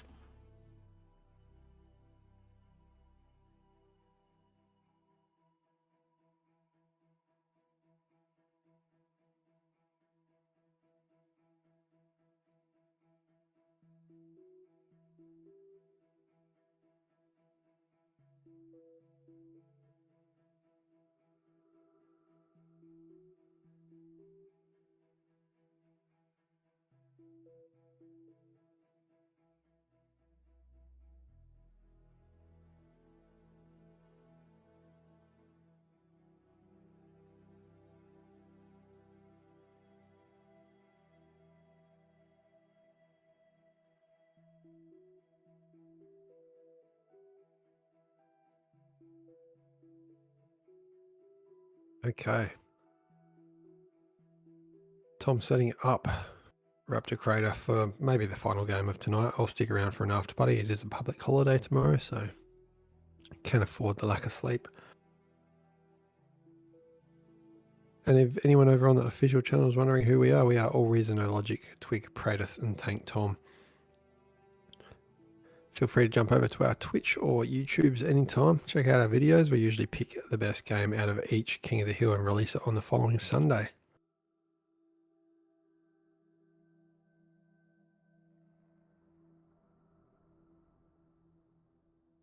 And I think tonight's video, actually, it's the new map. There's a new small King of the Hill, perfect for 16 players, where on, I think it was Wednesday, Prey, Tom and I got to play as Kings and as Peasants, 2 games in a row.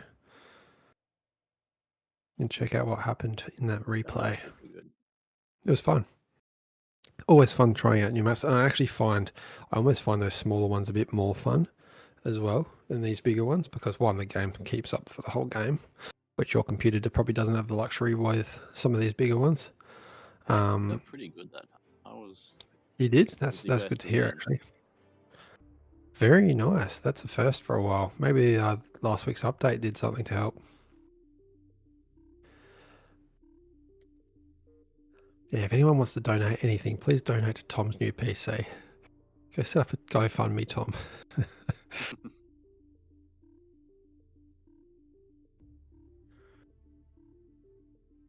So Raptor Crater, guys, if you want to be a king, jump down there now. And Tom is applying a 45% bonus to those players. Prost Gamer down there waiting. And we want to see 9 new kings.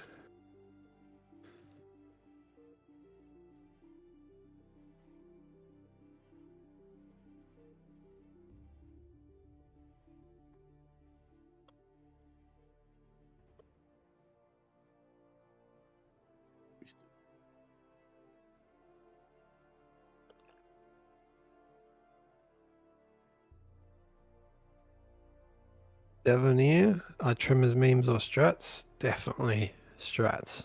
We have seen Tremor pushes like crazy. Why can't they be both?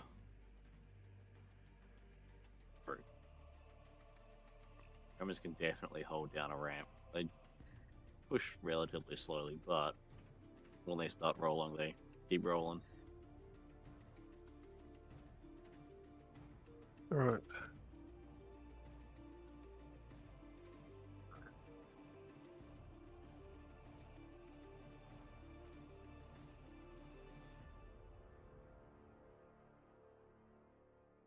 And we are probably going to up the bonus even more than you've done, Tom. I'm thinking 50 to 55 even. We have not had a King's win since 2 weeks ago. In fact, we're going to go 65. 65 for 60 peasants. Yeah. We're going to make it unfair on the peasants because the peasants are just going too well. Last week, 4 peasant wins. This week, 3 peasant wins. It has been like 9 games since the king win.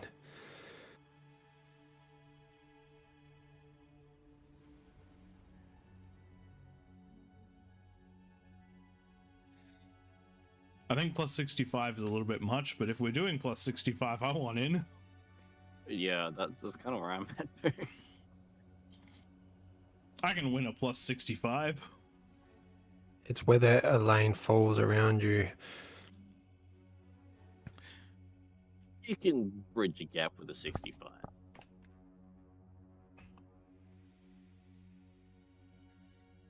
All right, most higher OSs are peasants, but there are, I mean, all the All Reason No Logic players, they're all peasants, so the peasants are pretty strong in that sense. Don't be fooled by the OSs. These guys in King of the Hill terms, they're in the 40s and 50s. Okay, Entire's dropped down there. We've got 1, 2, 3, 4, 5, 6. 6 on 65. Let's start putting those higher OS players as 65 as well. Wait, we can put are we actually doing 65s?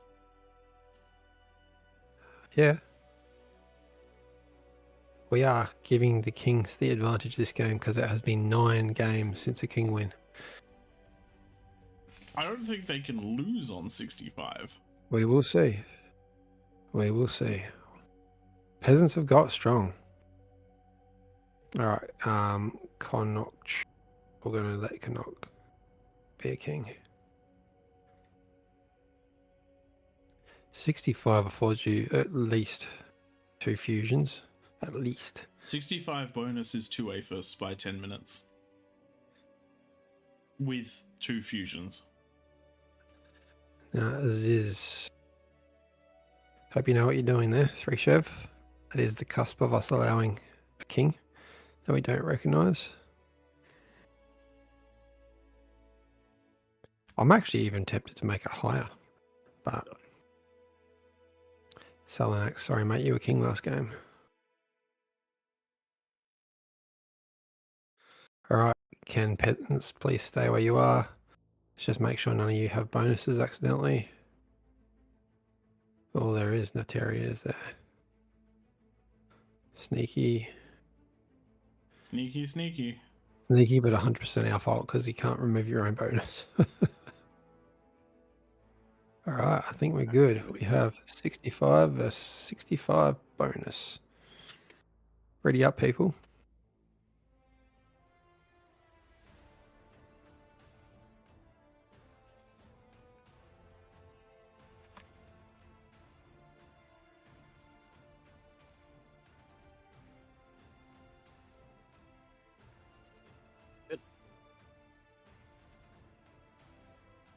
So, Pray, you reckon the Kings have this? They can't lose. I mean, if they lose with plus 65, I would be... So I would long be as shocked. they build themselves an army before 10 minutes, they'll be fine. If they're 'Cause greeding through 10 minutes, then they might have a rough time. If peasants wrong map. play... Wrong map. Did you copy the wrong one? Welcome, Commander. Let me have a look. I copied This gives a someone. huge bonus. This gives a huge bonus Why to do- the How do we still 'cause they're have this uphill. one?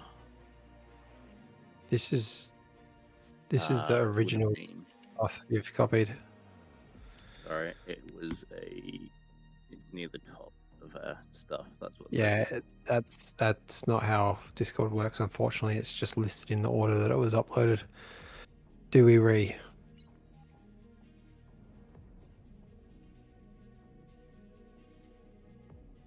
I mean, this one doesn't have lava, does it? No. I think we re... Yeah. All right, I'm calling it. Sorry, guys.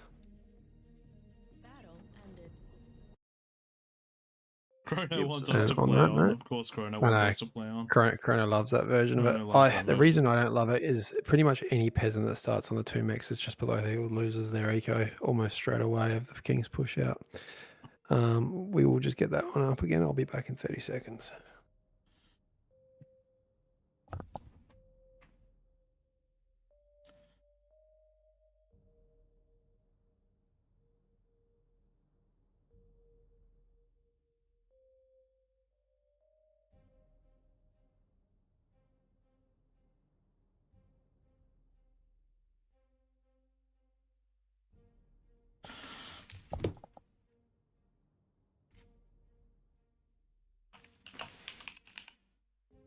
Alright, should be good this time around. Yeah.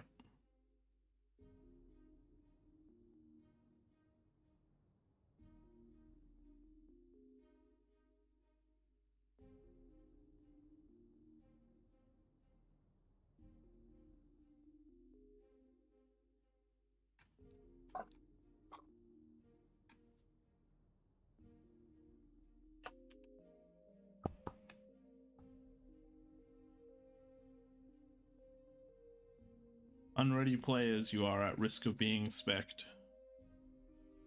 Yeah, we'll give it a moment longer, but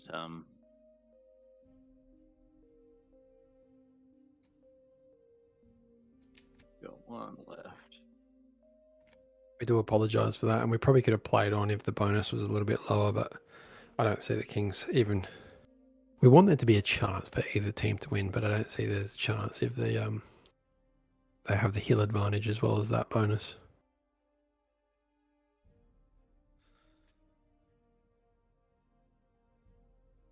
Thanks, Lord Power. We do our best.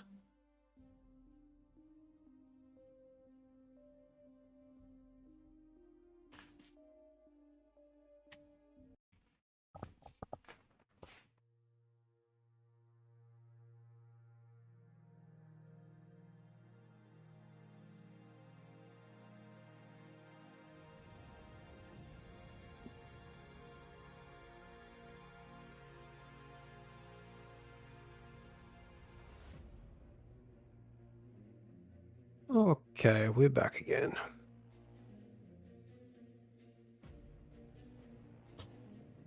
Let's see Commander. if the Kings can end this terrible streak. Are you guys up for another one after this, or is this it? No, I wasn't even gonna do this one.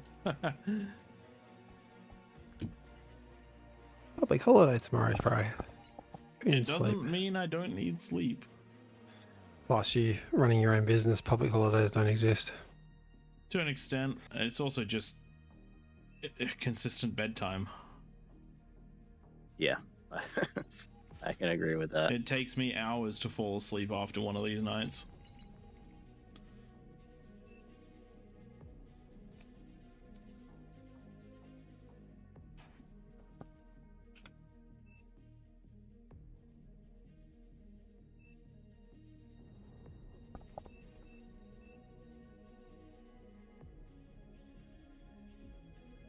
You see there, Psycho Pew Pew also drawing on the map for us. Thank you very much. Nice little code that goes and makes it very obvious for the peasants don't spawn here.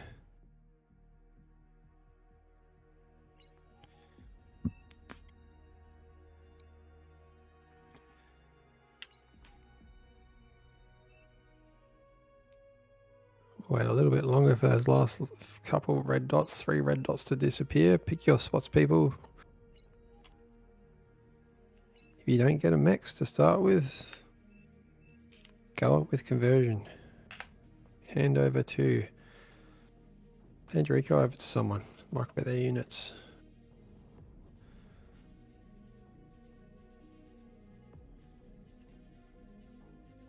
Oh, some nice discussions happening on the top right here with Morning Phoenix. Of the Creed clan, familiar player there.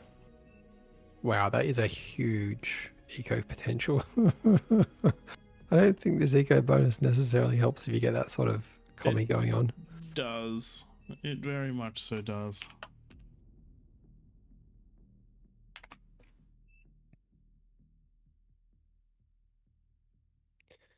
Okay, I'm going to force start this one. There's 1 red dot, but they are not there. Get ready, Tank Tom, with the remove unit, not delete unit. Don't wreck them, remove them. Force starting now. Battle started.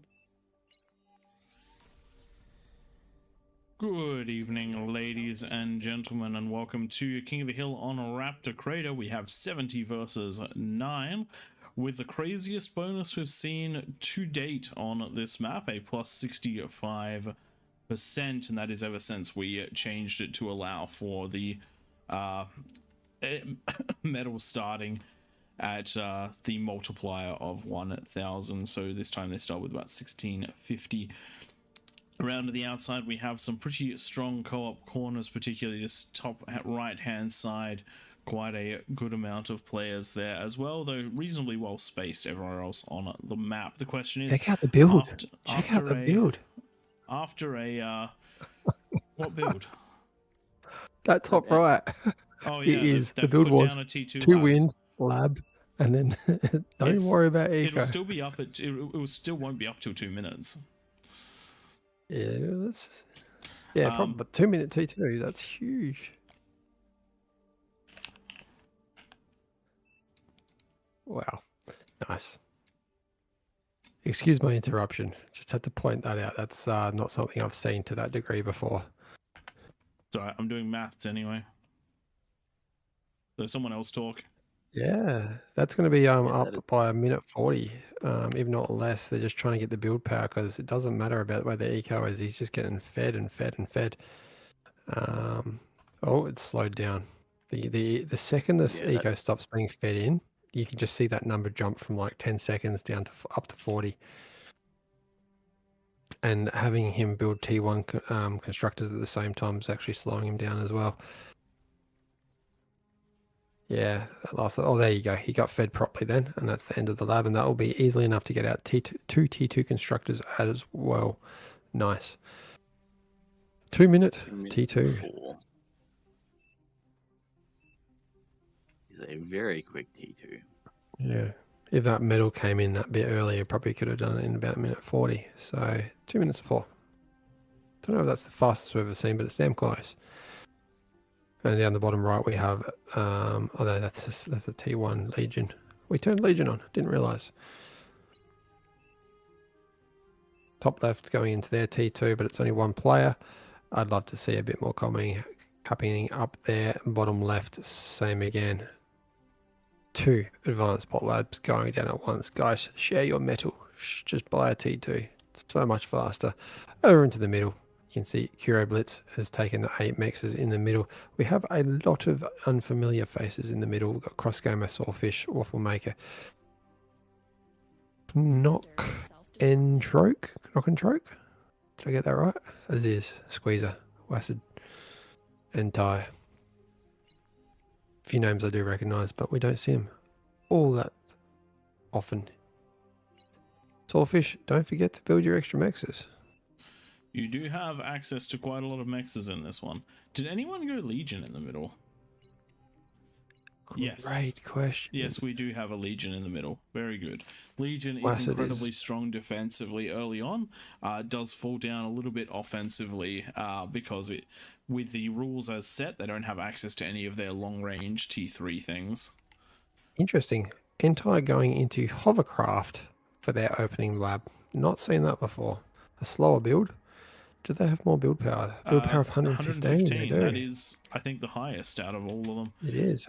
I think it's 80 for just a standard vehicle. I know the bots have. 75 The for a bots bot, are 80. and 90 Oh, for Cortex. a Or something like 90 that. for a vehicle, which means that that is a lot by a country mile. That's a really good idea, especially if you're planning to go into the vehicle lab.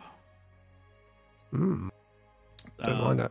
Yeah, that will help you actually a lot over the course of the game, because it's almost 50% more build power for your T1, which is, when you're on plus 65, you can afford the cost in energy, as you can see by the fact that that he's running off of 8 build turrets by the 4-minute mark, going into the solar strat as well, which is quite interesting.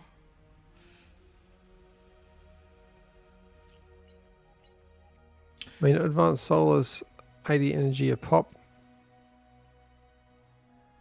You got a decent income from those 320, easily enough to start building your T2 lab. With all the wins that they're supporting as well, plenty of conversion. Interesting setup of conversion around the base as well, using them essentially as mines. These things pop, they do take out quite a bit around them, holding down that SpaceX, and you can see the explosion of a converter. And they do generate the money. Now, the reason I was doing some maths in the background is because I wanted to explain why a plus 65 bonus is so much more than a plus 45% bonus. So when you look at the way maths works in this game, it's all about scaling, and the percentage multiplier is an exponential one. If your wind is producing more wind, then you need more energy converters, and your energy converters individually are producing more metal. When you look at that on a scale of APHIS, when you have a 0% modifier, then the APHIS is producing 3000 energy, and that equates to approximately 40 metal per second. When you're producing at 1.45 times, you're producing a little over 4,200 energy, which is turning into just over 100 metal per second. When you're at plus 65, you are then producing 140 metal a second off of a single aphis. That 140 metal per second means by the time you have a second aphis, you can start powering out aphises at essentially a rate of 1 every 40 seconds. You can then start powering those ones out, reducing that by about 8 seconds per aphis from that point forward, provided you can scale the build power. This means that, in theory, by 15 minutes in this game match, assuming your first aphis pops at 10 minutes, that means that, in theory, you can have yourself 8 aphis by 15 minutes. As compared to the plus 45%, where you can have 3.5 by the 15 minutes. And each one is producing significantly more, which is absolutely crazy amount of scaling. So that's the difference. That's the math difference between a plus 45% and a plus 65%. That is doing maths correctly on stream for once, which is something we never usually recommend. But he's done a good job of explaining that. It's so exponential as well. King of the Hill Because metrics. the thing is, let's say that at 10 minutes you need to commit 150 metal per second to units. That means that if you're at that plus 65 metal, you have just from your aphis enough to do that, and everything else can go into producing your next aphis. If you put it this way, if you have a plus 100 bonus, which is just over double what the usual 45 is, and I've done this many times, by the 10-minute mark, your resources are full for the rest of the game. Yep. Your only resource problem is BP, build power, and APM. It is a absolute scaling in this game is absolutely crazy, and it's one of the, and because you take into account unit costs, as I said, if you're producing 100 metals worth of unit and you're at a plus 45% bonus, then you have basically you've got very little metal to put into scaling. If you're producing the same amount of units with the plus 65%, you suddenly have yourself 80 metal a second to go into an aphis, which means that you'll build an aphis in 100 seconds. That is pretty good scaling in the background when you're dealing with units. That means every minute and 20 seconds you get your first aphis. The scaling drops so fast. With that second aphis out, you get your next aphis in about 40 seconds. All right, let's just have a quick check in at the top right. We have 3 fusions out of that first player, with another fusion down by Dashi Bag, who is one of the people sharing. We've also got 2 by the Fringe, and the rest of the players over here are all going wind and solar to build up units. And we've got another 40 seconds left. You can see the few of those units starting to be produced now. Over on the top left, a little bit lagging behind there. Everyone's done their own thing, so we're not going to look there. Bad example. One co-op corner. Yeah, bottom left, same again. People doing their own thing. Just the first. That's the difference between a co-op corner. There is no fusions, but they're all coming up 3 individually on the bottom left. Top right, there is 5, 6 fusions, 7 fusions. At the 10-minute mark, there will be. Bottom right, same again. No fusions up. This is the difference between trusting thy neighbor. And unfortunately as well, there is no defense for the Kings on the bottom. Are you sure 65 bonus was enough? There's like 3 somewhat not defended lanes. You can't help when there's no, like, if players don't build defenses. You could have given them plus 100. And you look at Aziz here, 4,800 4,800 metal in the bank, unable to spend it fast enough, and there's 10 minutes down. The big pushing is happening on the bottom right and the top right. Does look like it's been cleaned up on the bottom side, at least mostly. A couple of ticks might be making it through, and this is where your secondary lines of LLTs are a good idea. I just set my comm to make a line of them. Top right hand side, Dominus, Morning Phoenix, they have managed to punch through, as has the Fringe. Unfortunately, both lanes out of Gross Gamer, hoping the walls would defend, but they do not. And now going into snipers. Snipers are not the counter to spam units. Blitz are in the middle. Welders are the right answer here. Unfortunately, Pure this is going Blitz to be has to react. falling at Kira the... Blitz is focusing on the top left where they're actually getting into the peasants and doing damage. Has not been reacting to the several pings. Oh no. Their cursor is over on the top left. That is He's going to about to be lose his this base. center wiped. As soon as Has- they find those converters. Yashi. Dominus has seen it. I mean, we can give you every advantage in the world, but we can't do anything if you don't if you don't defend. He's reacting now. Finally, base has been attacked though in a big way. Is this Aphis going to get down? No, They're 'cause ignoring they're that. going Fusions to are gonna blow go. themselves up on the fusion. Still, they found the conversion for Kanocek, and they've grabbed a bunch of the T1 conversion over there, and units are just going to keep pouring in. And that also means we're also seeing the defenses fall down for Entai. Entai went straight into the Aphis. One of- Oh, 10%. So close. One of the risks of Entai going straight into that Aphis is how long it takes to get up, and that also means that getting the advanced converters takes a long time to get up as well. So it does give you an advantage Dominus. after a while, but You need to be able to live long enough to realize Yeah. it. Little bug at the moment. If you zoom all the way out, it will tell you who originally owned the commander and who's been given it when then when you you zoom in. zoom in, look, that might be a bug. I hope they don't change Oh, that. huge hit out of Psychopure. This is going to be Those another King's gremlins. loss. Yep. All reason, no logic crew, if you're sticking around, I might stick around with you for another one to jump into the middle and get an even bigger bonus. We need to see a King's win. It's been 10 games, I reckon. I just we have 3 corners on this map that didn't co-op eco. This was a look. The Kings You know what? They aren't still out. have a chance. Bear in mind the Kings There's aren't still a out. They chance. still have Yeah. 1400 metal income plus 65 is ridiculous. Wow, they're actually not better dead off. yet. Their eco at, what is that, about 30 to 40% worse off is actually much better than we usually see. Yes. And that is that 65% bonus. We usually see about they're about 70% behind at the 15-minute mark. About a minute from now.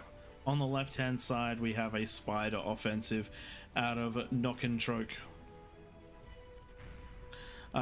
Managing to clear up one of the peasant bases.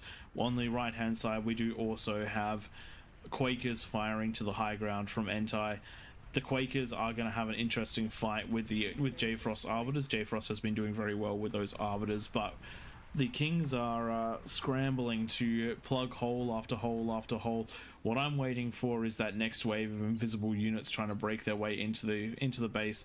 They are looking in this bottom left-hand side. Rob the Madman, unfortunately, mate, you've picked the wrong side. You've picked the side with the counter intrusion, not the side without. These are going to have a long walk if they want to try and make their way around the map. What this has all meant is Curo Blitz has had to go back into scaling up their build power. They just finished getting it down, trying to spend all their metal, has heaps in the bank, and it's overflowing to the team, doing the right thing and dragging that slider slightly down so they're not wasting metal where they don't have to. And if you look down the bottom right, you can see 4 of the Kings just cannot spend their metal right now. Probably because 2 of them are dead. It certainly makes for a... This is look... What I'm hoping for is a turnaround. The peasants could still turn this one around, but it's going to get harder and harder and harder because we're starting to get some of these siege units pushing in. Oh, That top co- left, oh, no, sorry, the bottom left tremor- tank, Tom. We've got a persecutor that's breaking the rules. As is. The tremor on the right-hand side that was pushing so much of this back has been taken out. The Arbiters managed to win that duel. They're heading back for repairs. What they actually need to do is keep pushing forward to get damage on. Bottom at left-hand side, the economy is starting to kick on for Azzy, as is.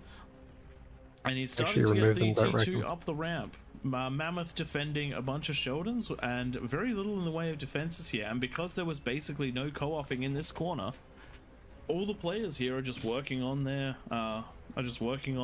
bits and pieces, and it is allowing this damage to come off. Big Razorback push in the bottom by Squeezer in the middle of the in the bottom middle of the map. Rob the Madman though, absolute mad D guns right there. Same with Ojima. Both comms do go down, but that is only 2 Razorbacks left. Comms coming in to engage, but a lot of damage is going to be done by these 2 Razorbacks before the comms actually manage to beat them. And you do need to go invisible because those Razorbacks will kill you almost as quickly as the demons. Invisible now, thankfully, but the Razorback is going to get so much damage on. No reaction out of H4CK. Could be getting ready to clear up the last of these 2 Razorbacks. The other one about to fall. There we go. But it does not look like that's happening anytime soon. Looking on the rest of the map, more spiders over the edge of the map. Did we call this one too early? Oh, yeah, they're doing alright. It's almost You will like see the peasant plus scale 65. That's slowly. insane. And this is it. They're at a stage where they just cannot spend their metal. Having said that, they're all pretty much empty. I speak too soon. That surprises me with this sort of bonus, and that is just because they're not scaling that much. This is officially one of the weirdest King of the Hill games that I have come across, because we have all of the chips in a line for the Kings to win. The Kings had a very, very rough start, but they're still in a good position because we had only 1 co-op corner.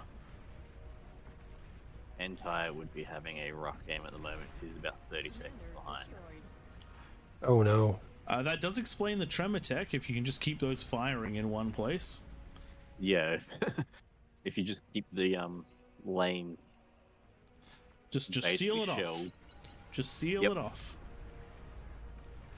Oh, big Like you reclaim say, I have army. no idea, but it is the co-op peasant corner versus the clapped king corner.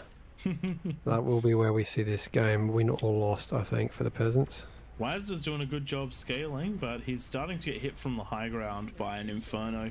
That thing will just start ticking that damage on slowly but surely across everything. We'll see whether or not it's fast enough. But those fusions keep coming up. The APHIS keeps building. The Kings are up to 2.1k metal income. They're catching the peasants. And the damage is rolling. I just don't understand this down the bottom left. 2 Momo. See everything coming. Go into a second APHIS and a twin guard. A single twin guard. Hey, that LOT is going to hold off the army. Yep. It's Twin guards can defeat 4 Razorbacks, can't it? Single It's- twin guard. just one of those things where no matter how we try to balance things, random stuff will happen. It's nearly Big impossible to push predict. top right. We are seeing Razorbacks coming in now. Morning Phoenix's Waffle base Maker. is now 3 APHIS full.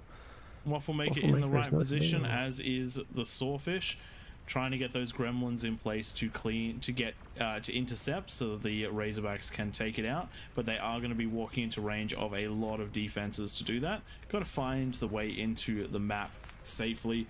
Got to get that mix of T1 and T2. There we go. They've caught the comm. That comm is down, which means it is a mostly free track, but good reactions just here. Unlike the snipers that were brought out to defend against spam, snipers being brought out to defend against Razorbacks is the correct call. Waffle Maker moved out of position. The Razorbacks have a clearish run to the middle. We can see where Koro Blitz's comm on the is, field which power. means that they should be able to take it out provided he doesn't turn it invisible, and he has a lot of things to micro, so turning it invisible may not happen in time. Does look like no, it is not being, it is going to be exploded.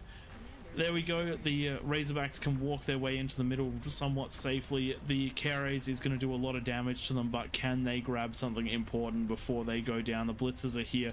The T1 is here to follow up. Can they get what they need to? They're doing a good amount of damage, but they're shooting the wrong things, and those Blitzers are going to be the thing that makes the difference right there. The Razorbacks got so close, but in the end it didn't even matter. T1 units though, they are coming in, and they might just do what the blitzers did to the Razorbacks and kill off that carries. I don't think there's quite enough numbers here, especially if the build turrets get involved to reclaim. Oh, good move out of Psycho Pew Pew. Slightly to your right, they have taken the Jaguars and they're jumping on all of the Tremors. That's so much metal.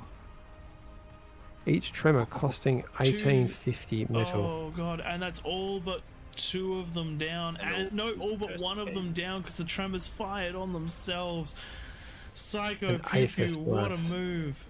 And now we have units coming in the back of the base. Entei's comm is here. We do have tanks coming out. We do have blitzers cleaning up. I don't think this is going to get into the map. Very nice defense right there. Entei managing to get those D-guns off even with the collapse, but we are seeing a couple of those T2 build turrets go down. We do have the Starlights pumping damage down the line, getting rid of all of those what EMP'd? Something EMP'd Entei's base. And I'm not seeing... There was a bot. There was a bot. There was a bot. Okay. Bot's perfectly acceptable. And that is giving plenty of time for these Starlights to get in and do damage, and they're just cleaning up the last of the Tremors. The Tremors shots not going on target. They've seen the res bots. They need these Starlights need to keep pushing forward. If they can explode these advanced converters, these advanced construction turrets, it's going to be crazy. On the left-hand side, large number of ticks have managed to make their way into Waffle Maker's base. They've just grabbed all of the conversion, and we do have units still pouring in all over the map. Bottom left-hand side has survived long enough that the players in the middle can do the damage. There we go. That was the comm going down. On the right-hand side, we do have the large construction bots taken out. Ticks coming in for vision, targeted. And the Starlights are targeting the Aphis. There's nothing that's going to stop that now. That is Entei's economy down. The T3 lab is not going to be what you need right now without income, as all of that explodes too. This is starting to become a real hammer blow for the Kings. Razorbacks you can up. See all these units flying. Razorbacks up on the left-hand side, managing to be pushed back by Zelfing, who managed to get a couple of good D-guns, but not all players pumping units into these Razorbacks. We have 9 players up here, and I'm only seeing units being sent by 3. Come on, guys, what are you doing? Comms are everywhere. D-guns are needed, and the Razorbacks are just standing there unopposed. Ladies and gentlemen, got to have some map awareness, and you have to make sure to protect your allies at all costs. Does look like Honeyblee is getting their comm out of there for now. Jumping back to the middle of the map, Razorbacks have found their way into Waffle Maker, the middle of the base. I do believe that was given over. And they are now targeting those Aphis. There is nothing here to stop that, and it's going to be middle of the map exploded. Kings falling apart right now. Unfortunately, it does turn out that if you have half of the Kings get destroyed in the first few minutes of the game, or at least a couple of holes punched in, you're going to have a bad time as Kings, even with a plus 65%. We do have Connor Troke managing to pump out huge amounts of units, doing huge amounts of damage to his side of the map. Same with as is, but unfortunately they are right now open from behind, so they have to choose: are they going to keep that offensive going, or are they going to defend the back of the base? And unfortunately, it's going to take a while for them to come online to defend the back of the base, and every single bit of economy that gets destroyed matters in this situation.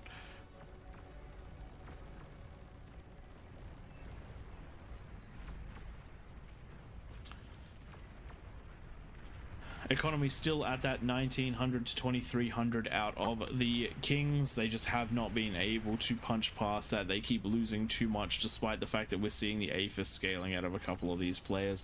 Does look like the Ticks are about to get in and get scouting information on our Aphis, on our build turrets. Falcon approaches eco. Oh no, the biggest eco in the game. Razorbacks have found the largest eco left in the game. They've just popped the conversion and the Aphis. That is everything gone.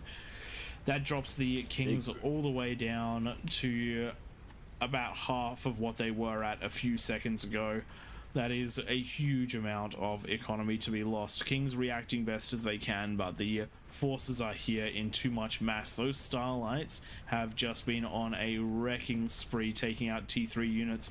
However, the Daedalus do range with them quite well, and the Starlights will chain react, so a couple more shots onto them should start creating a bit of a problem. There we go, a couple more going down. Great to see that. Just gonna, there we go. Already low unit. Chain reacting. Love chain reacting Starlights.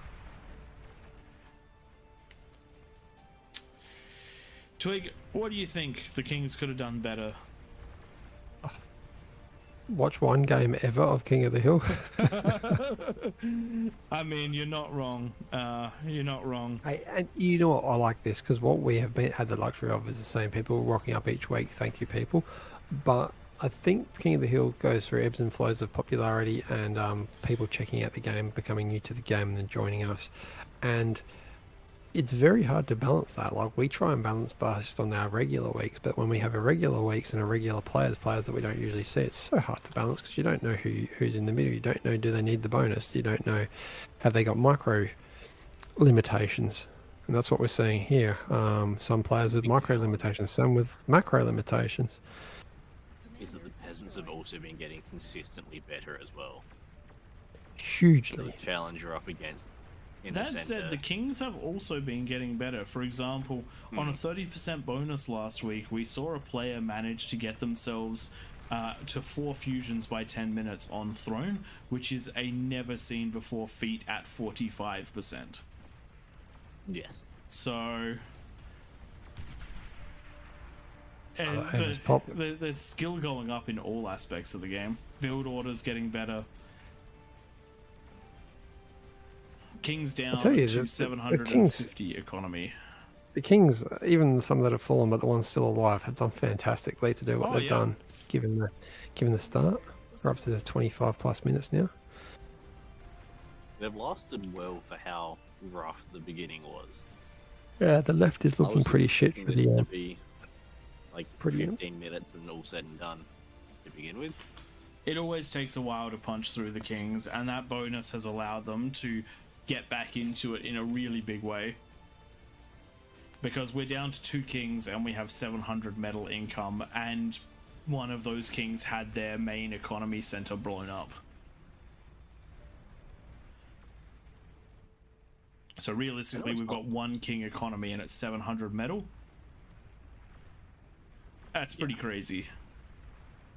Has the fire out of the demons been updated recently? It has. Yes. And it looks very fiery. Very pretty. It's less of a spread, I think. I'd love to see the modelling of it. It looks like a skinny flamethrower these days. Yes. And that's, I think, what they were trying to achieve. Sprinters into the last economy of the game. Are they going to blow themselves up against the fusion? Yes, they are. They are going to detonate themselves against the fusions and leave the Aphis, but we do have a Razorback there to take on the Aphis. That is the economy dropping to 250-ish. I don't know if the Kings can hold on much longer with a 250 economy. That's gonna become very rough, and with this flood of units coming in from the right-hand side, it's only gonna be a matter of time before they find those Kings, or find those commanders, we should say.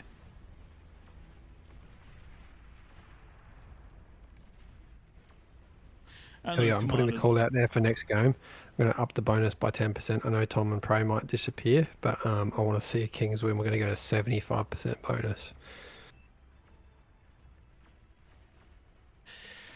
Last 2 comms are inside the very front most defensive part of the game. As does look like he's moving his even further forward, so it is behind at the defensive lines. Kings not they don't have a lot of leeway left. And if those 2 Kings do walk out and hide from the middle, they will. There is a button tanked, Tom, that says destroy, which means they actually get the explosion and everything. Oh, really? Okay. Yes. You can probably even test that now if you want. I was about to say. Aziz is doing, there you go. Whoa, that's pretty awesome. right, Sorry, I think but you were Cockroach the test subject right there. might want the same as well. Question is, if I do that to connect Yeah, stroke, game will. Yeah, It'll- the game will be end. over, which is kind of there. I think the center of the hill is dead. The peasants are now the kings. Do I give the peasants the opportunity to kill the last com? That's the question. Sure, that is a fair they've- call. He's been They've pinged. found it now. They have found it now. Everyone is coming. If they'd been bypassing it, I probably would have left it. But as things stand, I think we can allow them to take that one out. He is walking in, going out in a ball of fire. Can he get a D gun or two off? Go get him. Get him. Get that kill count really high. Twig, can you give him like a super com? I could. I'm not going to in the time I have left. Pause the game and I'll do it. No, it's all good. It's all good. We want to clear that one up, and we want to get a king victory on the board. I'm gonna like this. This is gonna be fun. I haven't played in a couple of weeks. Very well done to the peasants. Kings, you also did fantastically holding on like that.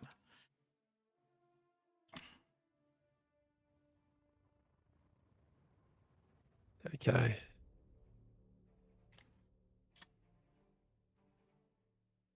Let's do it. Let's do one last one. I'm going to jump in the middle.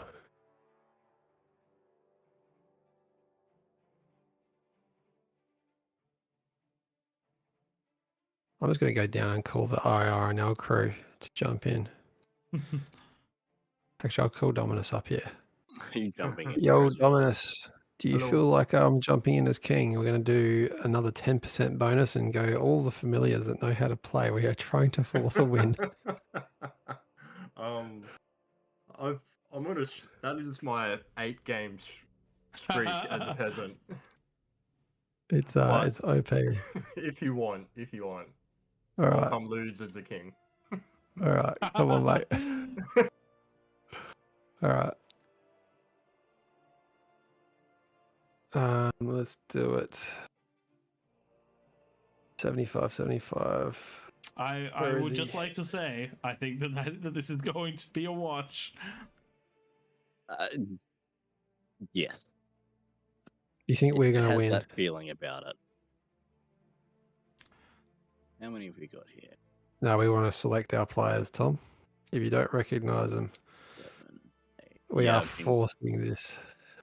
Okay, we've got all those orange player names there.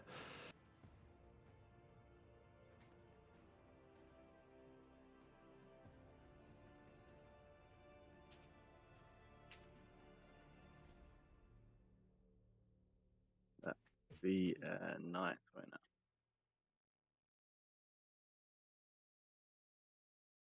Yes.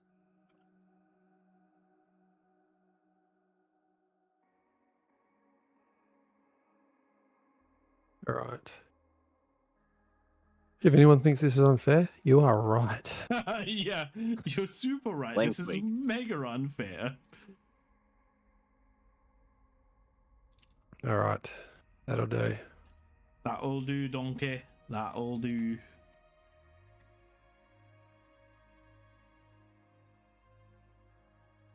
Self-D at 10 minutes for subscribers.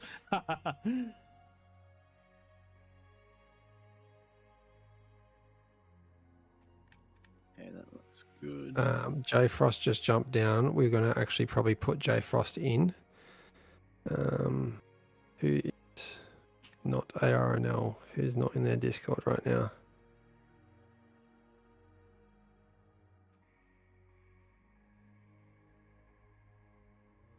No, Who- they've jumped anyone? themselves out, did they? Yes. He was just trolling. He said he was just Okay. trolling. Okay. All There we right. go. Shall we kick this one off? Shall we kick Let's the do it. fairitude game off of all fairitudes?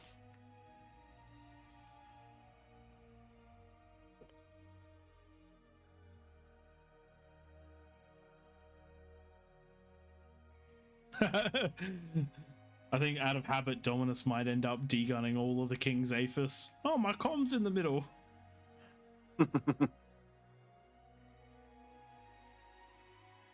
Imagine somehow if we still lose this one, is what Anti said. It could happen. It We could just need to look, make sure we have it's simple. counter intrusions. If anyone here is listening and you want to know, you will still beat us if everyone at about 7 minutes goes into incisors and blitzes. If everyone on the map does that at 7 minutes, 10 minutes, we will lose. There is no beating that. It has never been beaten. There you go. I have no idea says, if we lose this, we should uninstall. All right, let's kick this one off, I reckon. That's Tank Tom going to do it. Oh, look, someone just changed their name to Against All Logic at the top. Who is that? United I'm going to actually States. do a who is. Who is Against All Logic? Oh, it's a dollar sign. There we go. Everyone is ready. I think we can start. Oh, I didn't get to search it. Oh, well. Oh, Zarom. Gifted Legend. 5 tier 1 subs. What? Thank you, mate. What? Zarom. You guys, seriously, we have such a good community. What a legend. That's crazy. We only we encourage people to use their Prime subs, but damn, man, Commander. that's so much. Holy crap! I think Zarom's getting on the wall of fame. No, we can't handle your enthusiasm. The only problem is, that's me, Dashy Bag. Ah, you know I will punch out. Gotcha, I will. bitch. That's right. I'll If you move. don't get out, I always get out of this lane. Okay. I am feeling good. I'm in between Dominus and Praetor. That's all right. I'm going. So everyone, top right hand lane. I'm building no defenses near the front of my ramps. If you go down from the top right and then into the middle through the player on the right, you will get in because I'll make sure that Twig absolutely gets annihilated. So everyone, just bear that one in mind.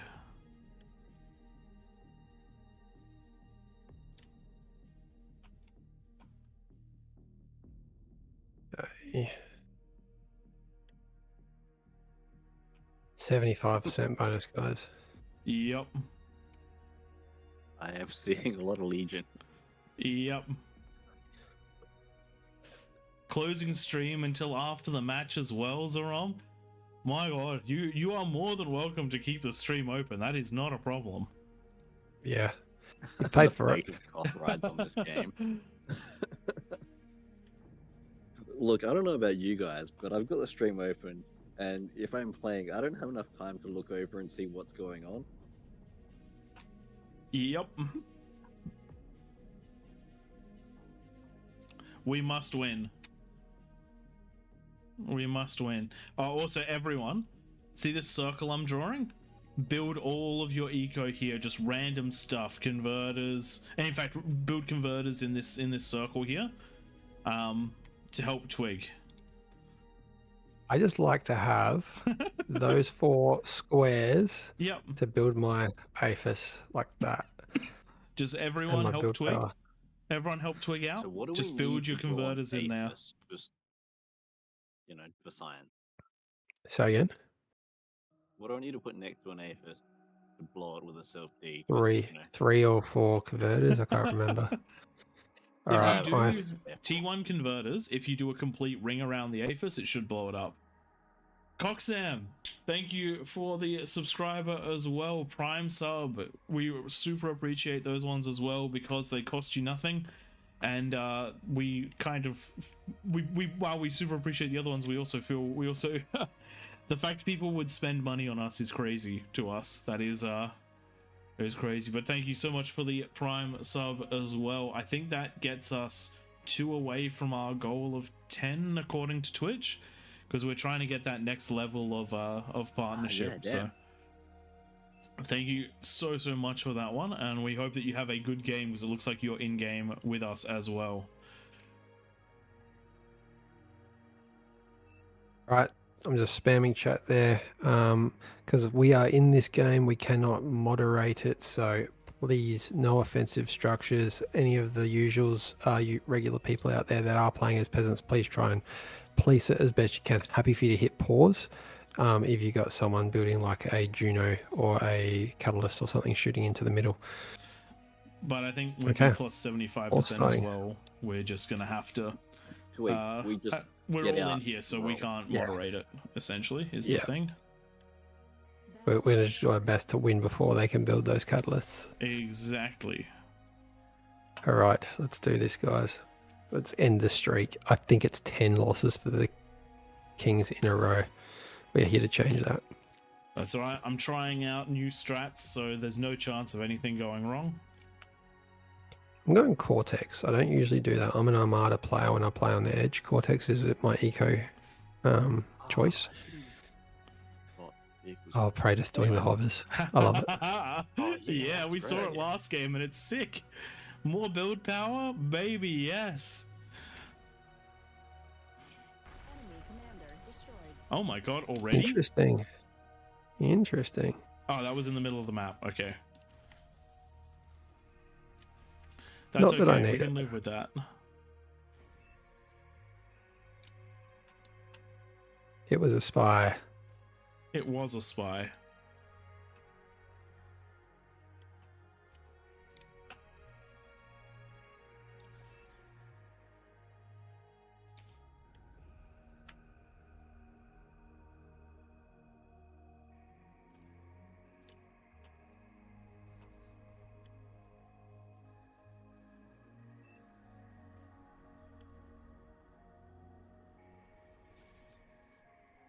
Some power.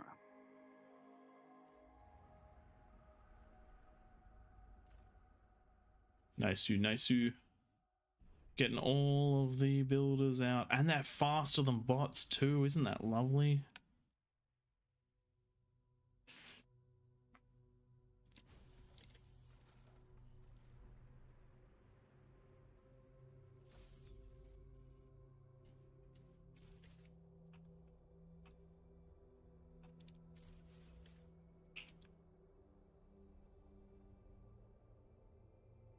Just gotta keep pushing these builders out. Just gotta keep pushing the builders out.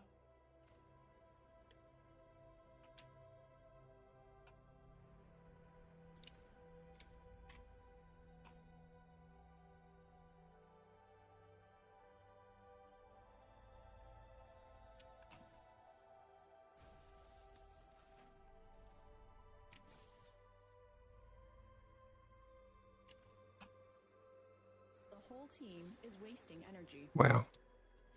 Yup.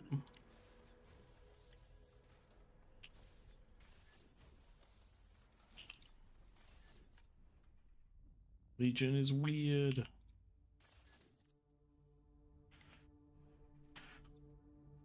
Let's get these all running. There we go. Getting those online is big metal. Big metal, big metal. Commander destroyed. Are you getting the Enemy commander destroyed. Yeah, of course I am. You get those on the ones that are going to take the longest to T2. They pay themselves back in spades. How have I run out of energy? Everyone's run out of energy. Yeah, wind dropped a bit. It was quite high before, but now not so much. And I'm building with many builders now.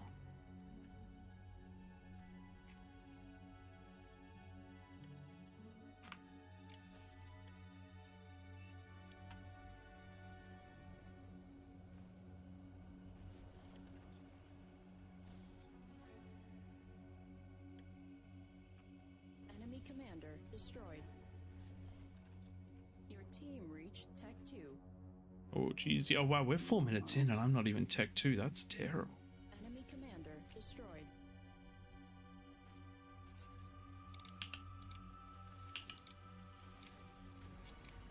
I'm not even close to Tech 2. What am I doing?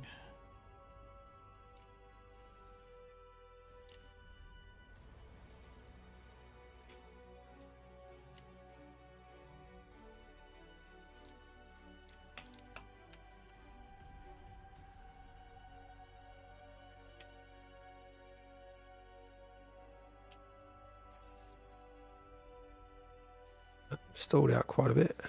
Yeah.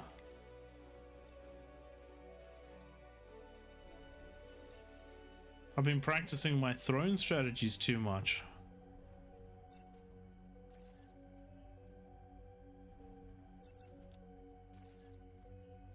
I'm used to getting that metal infusion earlier and detonating my comm.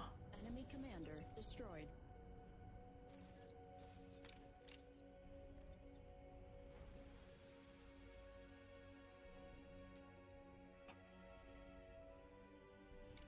Wow. Yes, a bit behind. My build power is low. Yar. Tech 2 unit ready.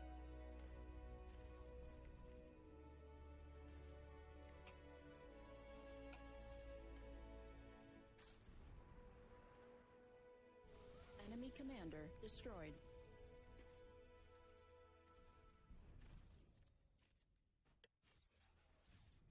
Low power. Enemy commander Go upwind, please. I'm relying on you. Yeah, me too. Yep, that's right. It'll come back in a sec.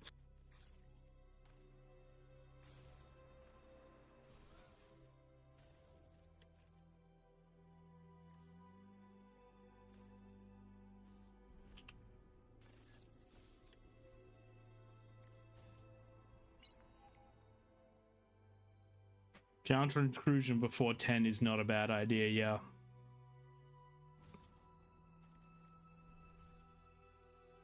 Now, do I get pounders? I think I will. I reckon I'll do a triple fusion.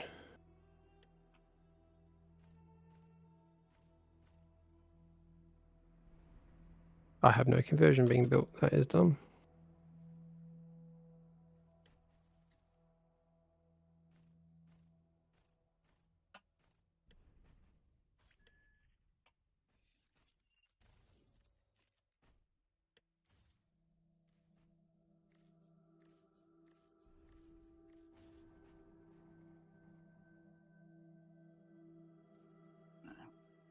Where the heck did my other builders go?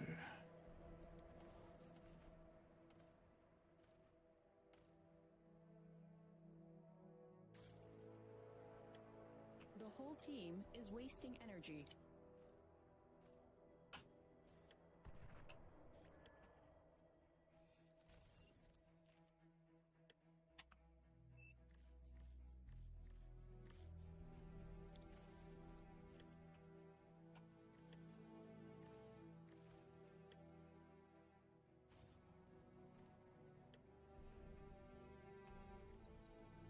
Enemy commander destroyed.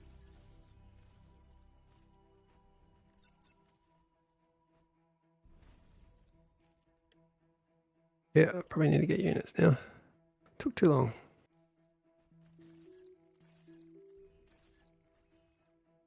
Yep. Oh yeah, defenses is gonna be the thing, isn't it?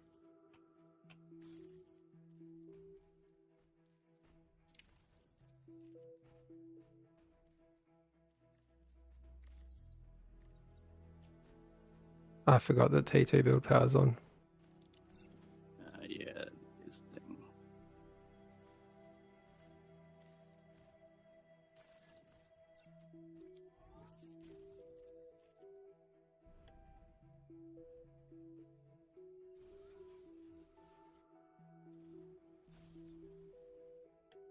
Enemy units spotted. Oh, Why are we hearing shots? because of my units fired up on the edge. You are too far forward. I'm a little bit too far Whoopsie. forward. This is deja vu. I think that happened last time. Yeah, these things have they show the wrong range. I've turned it off. I've turned it off. You can get rid of it. If someone can get rid of it, whatever. Battle resumed. I don't have the APM to deal with the problem.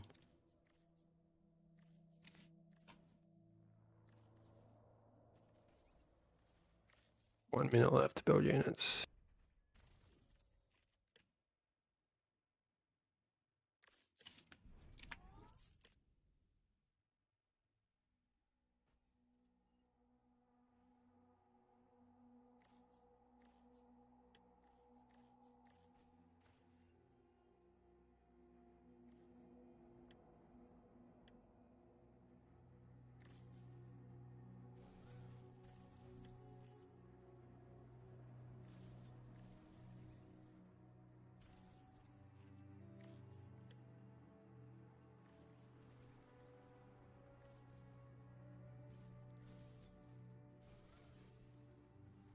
Alright, we're what's my spending. fast response? It's hoplites.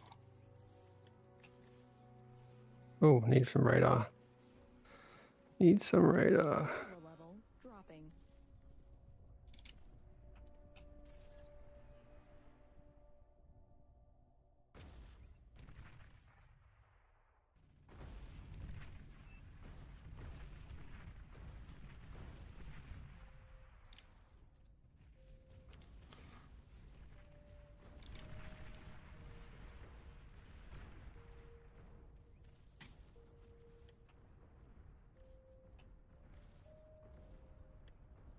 I did not put anything. Oopsies. Okay, do we have the counter intrusion? I do, yes. Tech 2 unit spotted. I might need to build me one of them.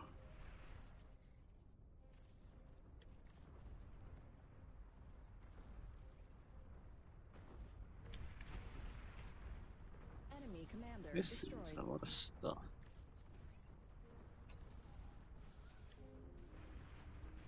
How are we going? Is anywhere falling? We need to help each other out. I'm about to find out. Think you're all going to possibly okay? Let me know if you need some help.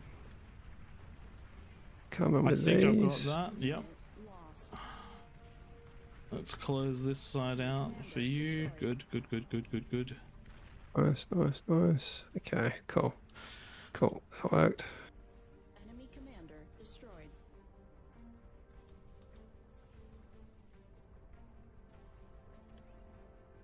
It's the calm, goddammit. Enemy commander destroyed. Enemy commander destroyed.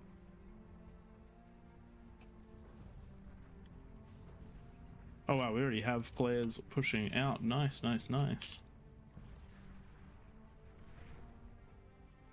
And just keep your comms invisible if you can afford to. Yep.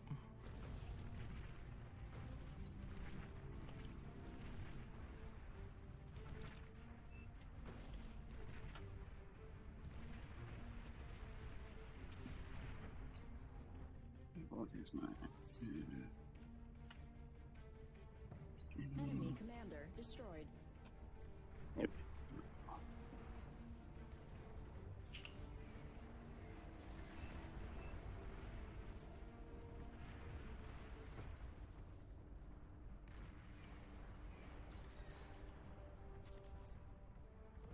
Now, who has an Armada commander that I can have I want to build ticks. Does anyone go Armada? No one went Armada. Warning, minefield detected.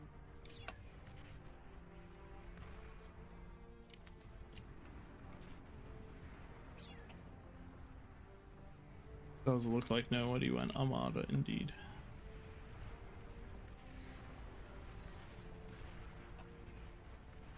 Good, everyone's doing good. Enemy Wonderful. commander destroyed. Wonderful, wonderful, wonderful.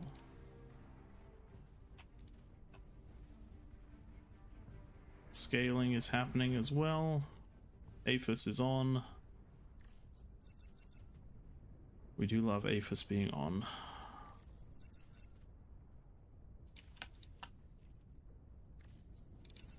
Unit lost.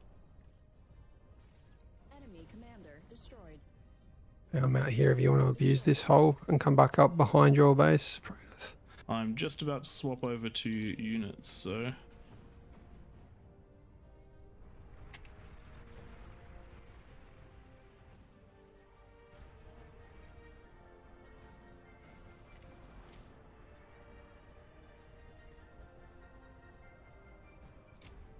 Enemy commander destroyed.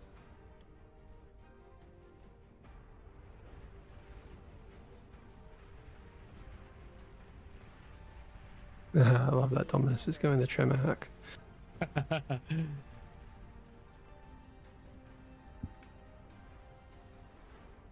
commander destroyed. Base under attack.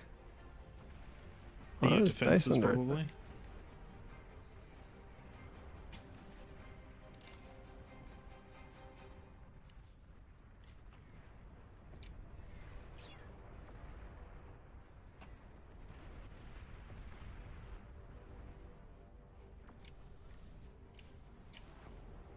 So I've even got bulwarks. God, what does it look like?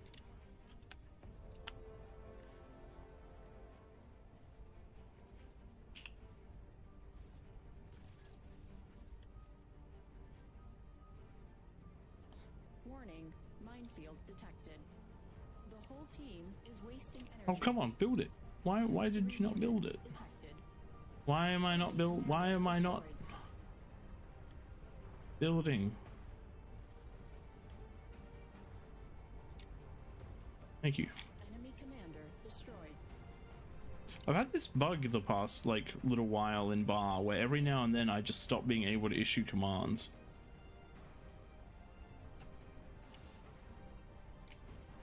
Your team reached Tech 3. Enemy commander destroyed. Yes, I know.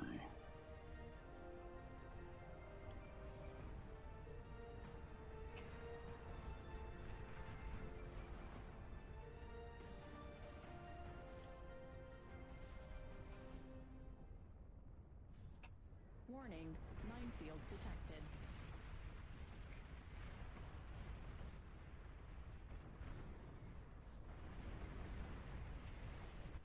Enemy commander destroyed.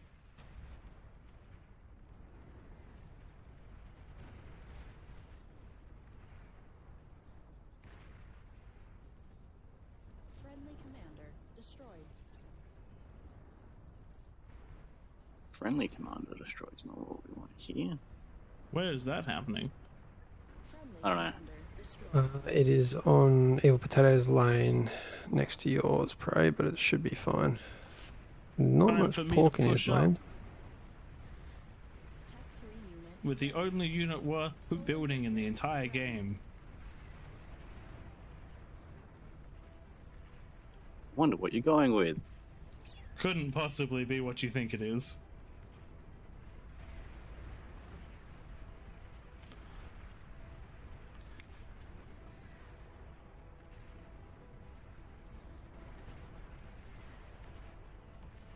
Look, I'm setting up my build power for mine as well. We are taking a while to get out, which isn't fantastic. It's fine. Yeah, we probably should have been out already, but we'll live.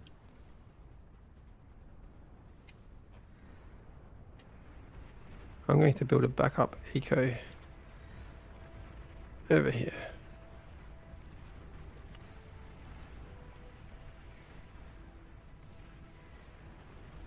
I'm not worried about it. It's the conversion is the rule.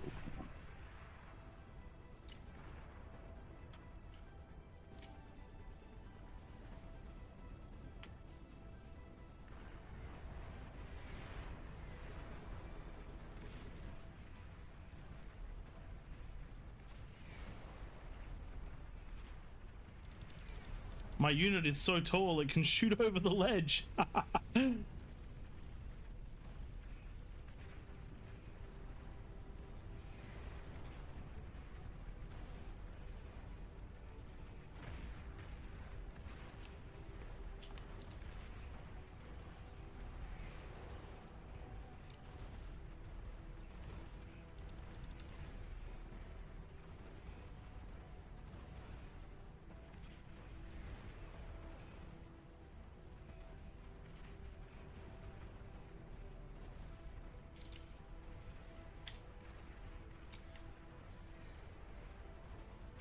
Get 'em, boys.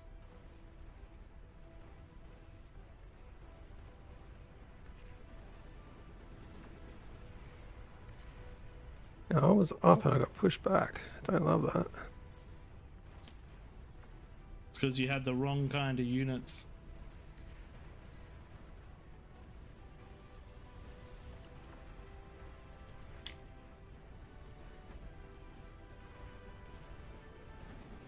I'm going to come and assist you, Prey, so you can kill that corner, because the corners are the most dangerous. Yep. Just take off that pressure from down here. There will be some comms around that I don't want to get degunned by. Enemy commander destroyed. There's one.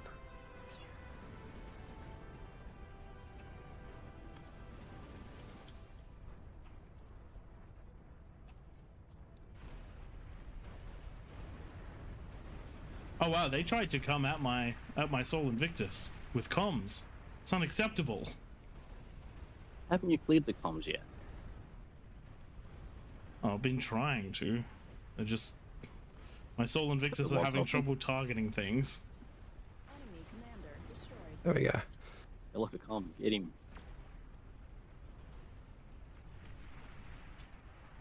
Alright. We're going to clear this Prey.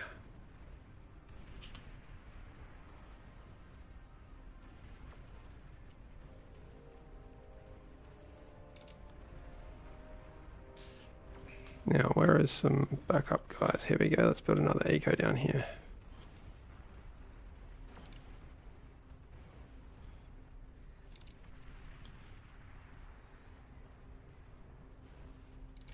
Look, is what I'm doing even remotely optimal? Not a chance. Does it matter? No, really. Not when Twig chose plus 75s for us. Twig chose violence. He did.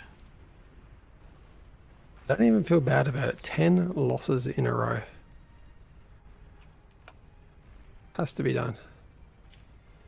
Warning, minefield detected. Enemy commander destroyed.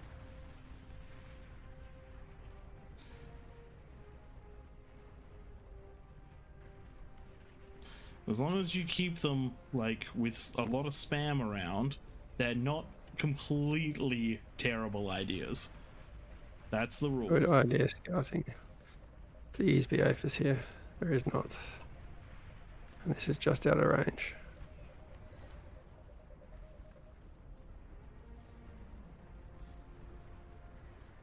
Enemy commander destroyed.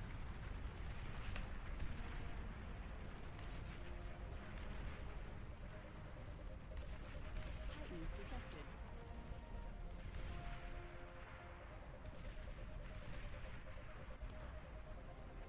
12,000 metal to Praetor. Woohoo!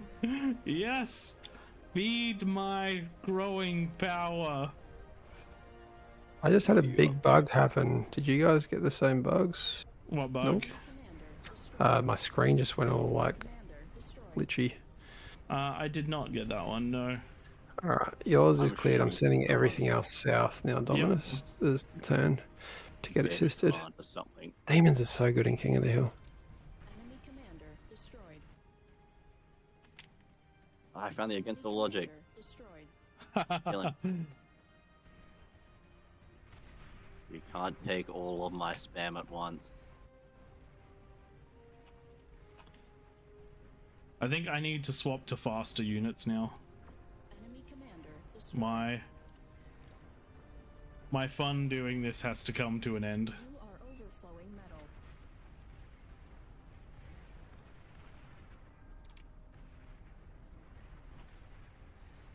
Enemy commander destroyed. Because otherwise I will get nowhere. Because people picked better unit choices. People made better unit choices than I did.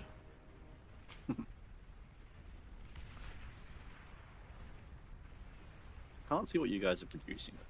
I'm assuming I'm behind on eco. Because that's kind of always how this goes. Enemy commander destroyed. Enemy commander destroyed. Okay, time to start. Not even worrying about the big units. Demons just do the job. Demons, yeah, at this stage in the game, there's nothing that's going to stop demons.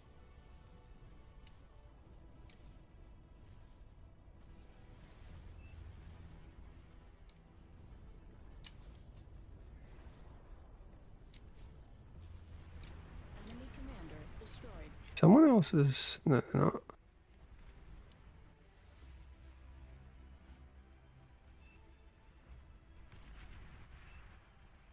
Bang, huge chain reaction.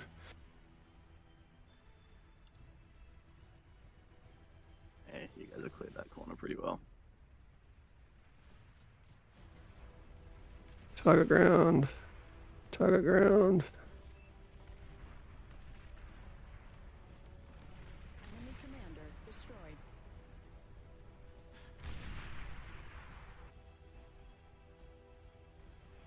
My units are so slow. Commander destroyed. Unit lost.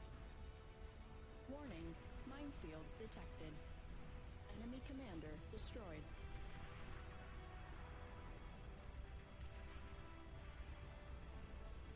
Look, I 100%. I'm seeing some of the stuff in Destroyed. in the in-game chat. Yes, there's a lot of things in this match that have led to the kings having a rather large advantage. High bonus, strong kings, chimera defenses, all of those things combined make it very make this very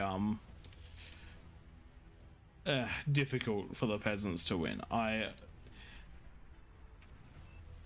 But the fact is that in the previous game, chimeras were available as well.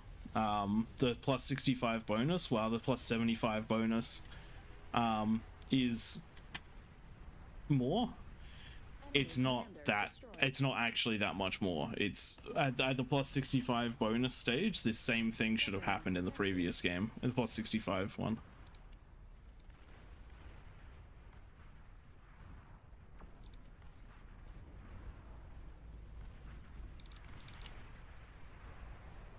Enemy commander destroyed.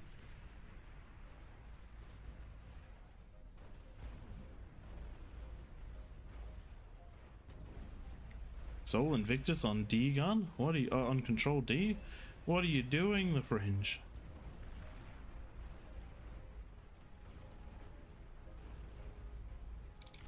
God damn, these Thanatos, when they unload.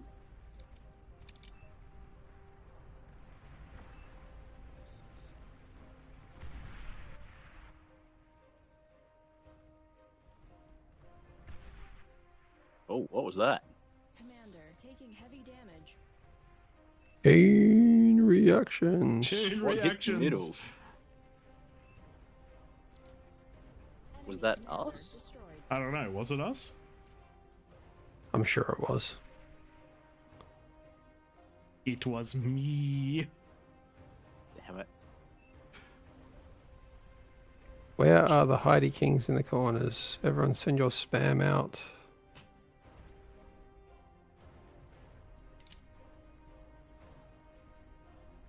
Enemy commander destroyed. I'll be hiding. Commander taking heavy damage. Mucho control dio. Friendly commander self-destructed. Where are they? One I left. think there. Oh yeah, there. Got quite the eco up there too. Oh no, our units don't have energy to shoot. None of us have any energy to overflow either. That's good. That's good. Where is it? Where is it?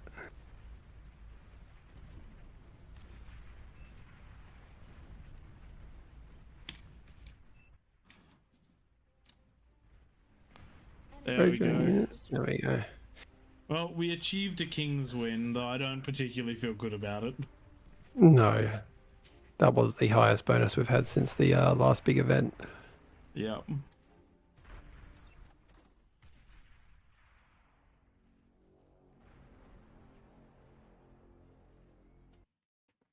Okay.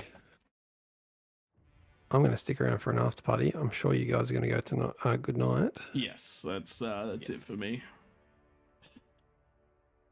Stick around for Twig's after party, and there'll probably be a raid as well. Thanks everyone for joining us, and hopefully next week the Kings will get a victory that isn't forced by an insane bonus.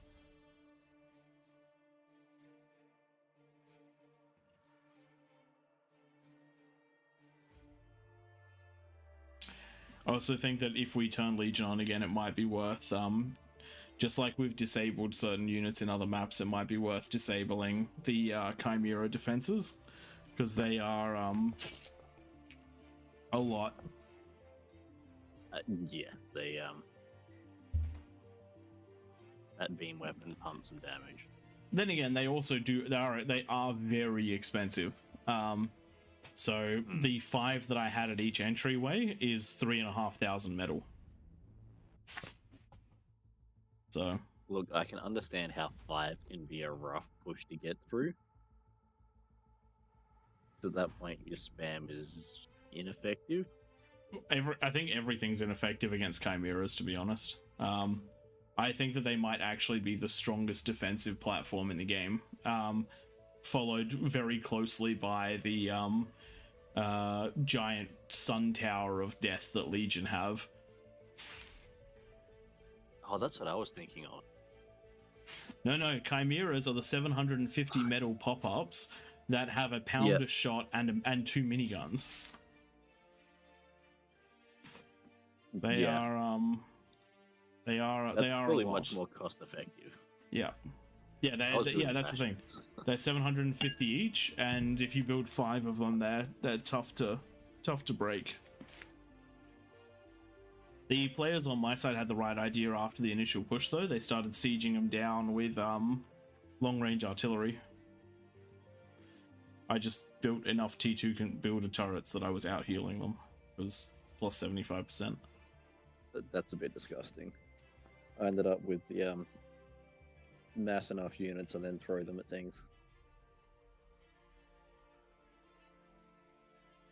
There is only so much that can be held off at once.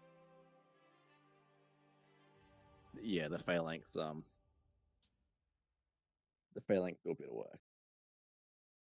All right, ladies and gentlemen, that's going to be it for me. Hopefully there'll be a raid, so stick around for that one. But I'm going to catch you all later. Yeah, Nightmare, if you're listening, it'd be great to raid. And thanks everyone for watching. Thanks everyone for playing. Massive thank you to our subscribers. Massive thank you to Coxum. We do appreciate the sub prime a lot, and Zorom, 5 subs, man. Like, you're gonna be keeping me up at night. That's crazy. So, can't thank you Very enough. much appreciated. And if anyone wants to follow, if anyone wants to do any of that good stuff, please do. Also, we did get a subscription from JFrost and I Kill You for Fun as well tonight, so that's absolutely huge. 8 subs in one night. That is just Genuinely kind. I don't That's know, one of the guys. bigger Like ones we've that's too much. It's too much. Ladies and gentlemen, hope you've all enjoyed. I've been Pradith, and I'll catch you next time. And this is the part where Twig says I've been Twig, and Tank Tom says I've been Tank Tom. I'm staying. And I've been Yeah, Twig, but not on the and Tom will official. hang around with you guys. Is Oh this yeah, how we do over it? for the official, we're signing off. All right, lads. Catch ya.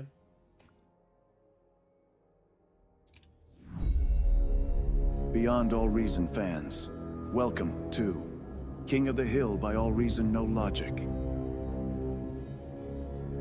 Experience 2 or more teams facing off in epic scale warfare, where the Horde gang up on the Kings of the Hill.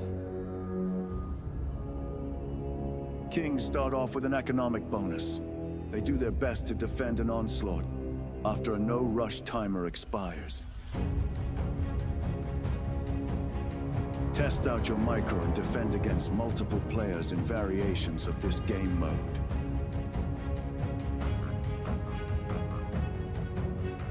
Or be part of the masses Team up with your allies to topple the throne in a glorious victory.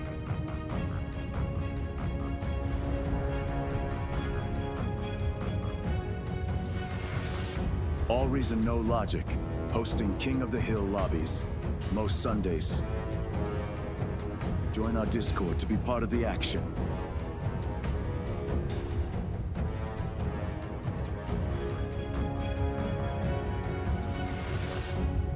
See you in game, Commanders.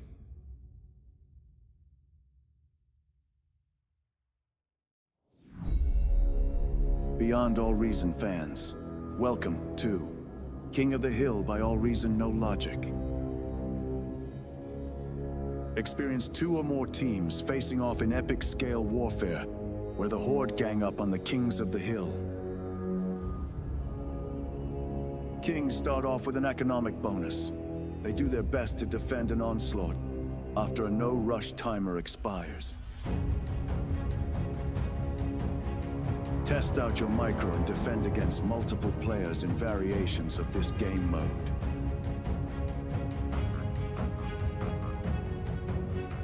Or be part of the masses. Team up with your allies to topple the throne in a glorious victory.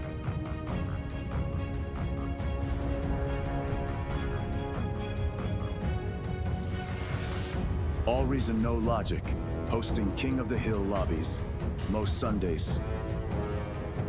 Join our Discord to be part of the action.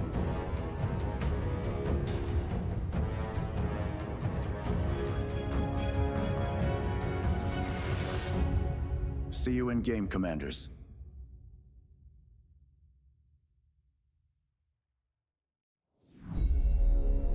Beyond All Reason fans, welcome to King of the Hill by All Reason No Logic.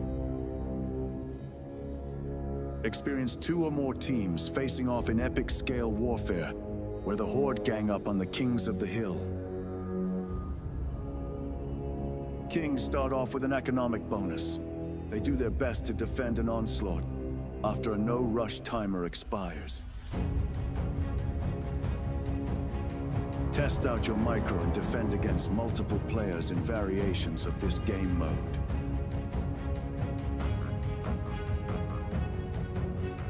Or be part of the masses. Team up with your allies to topple the throne in a glorious victory.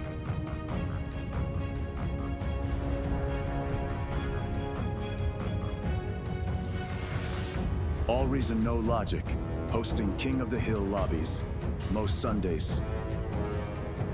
Join our Discord to be part of the action.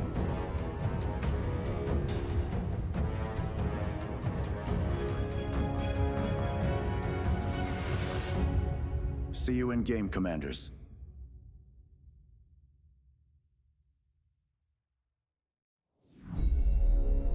Beyond All Reason fans, welcome to King of the Hill by All Reason No Logic. Experience 2 or more teams facing off in epic scale warfare, where the Horde gang up on the Kings of the Hill. Kings start off with an economic bonus. They do their best to defend an onslaught after a no-rush timer expires. Test out your micro and defend against multiple players in variations of this game mode.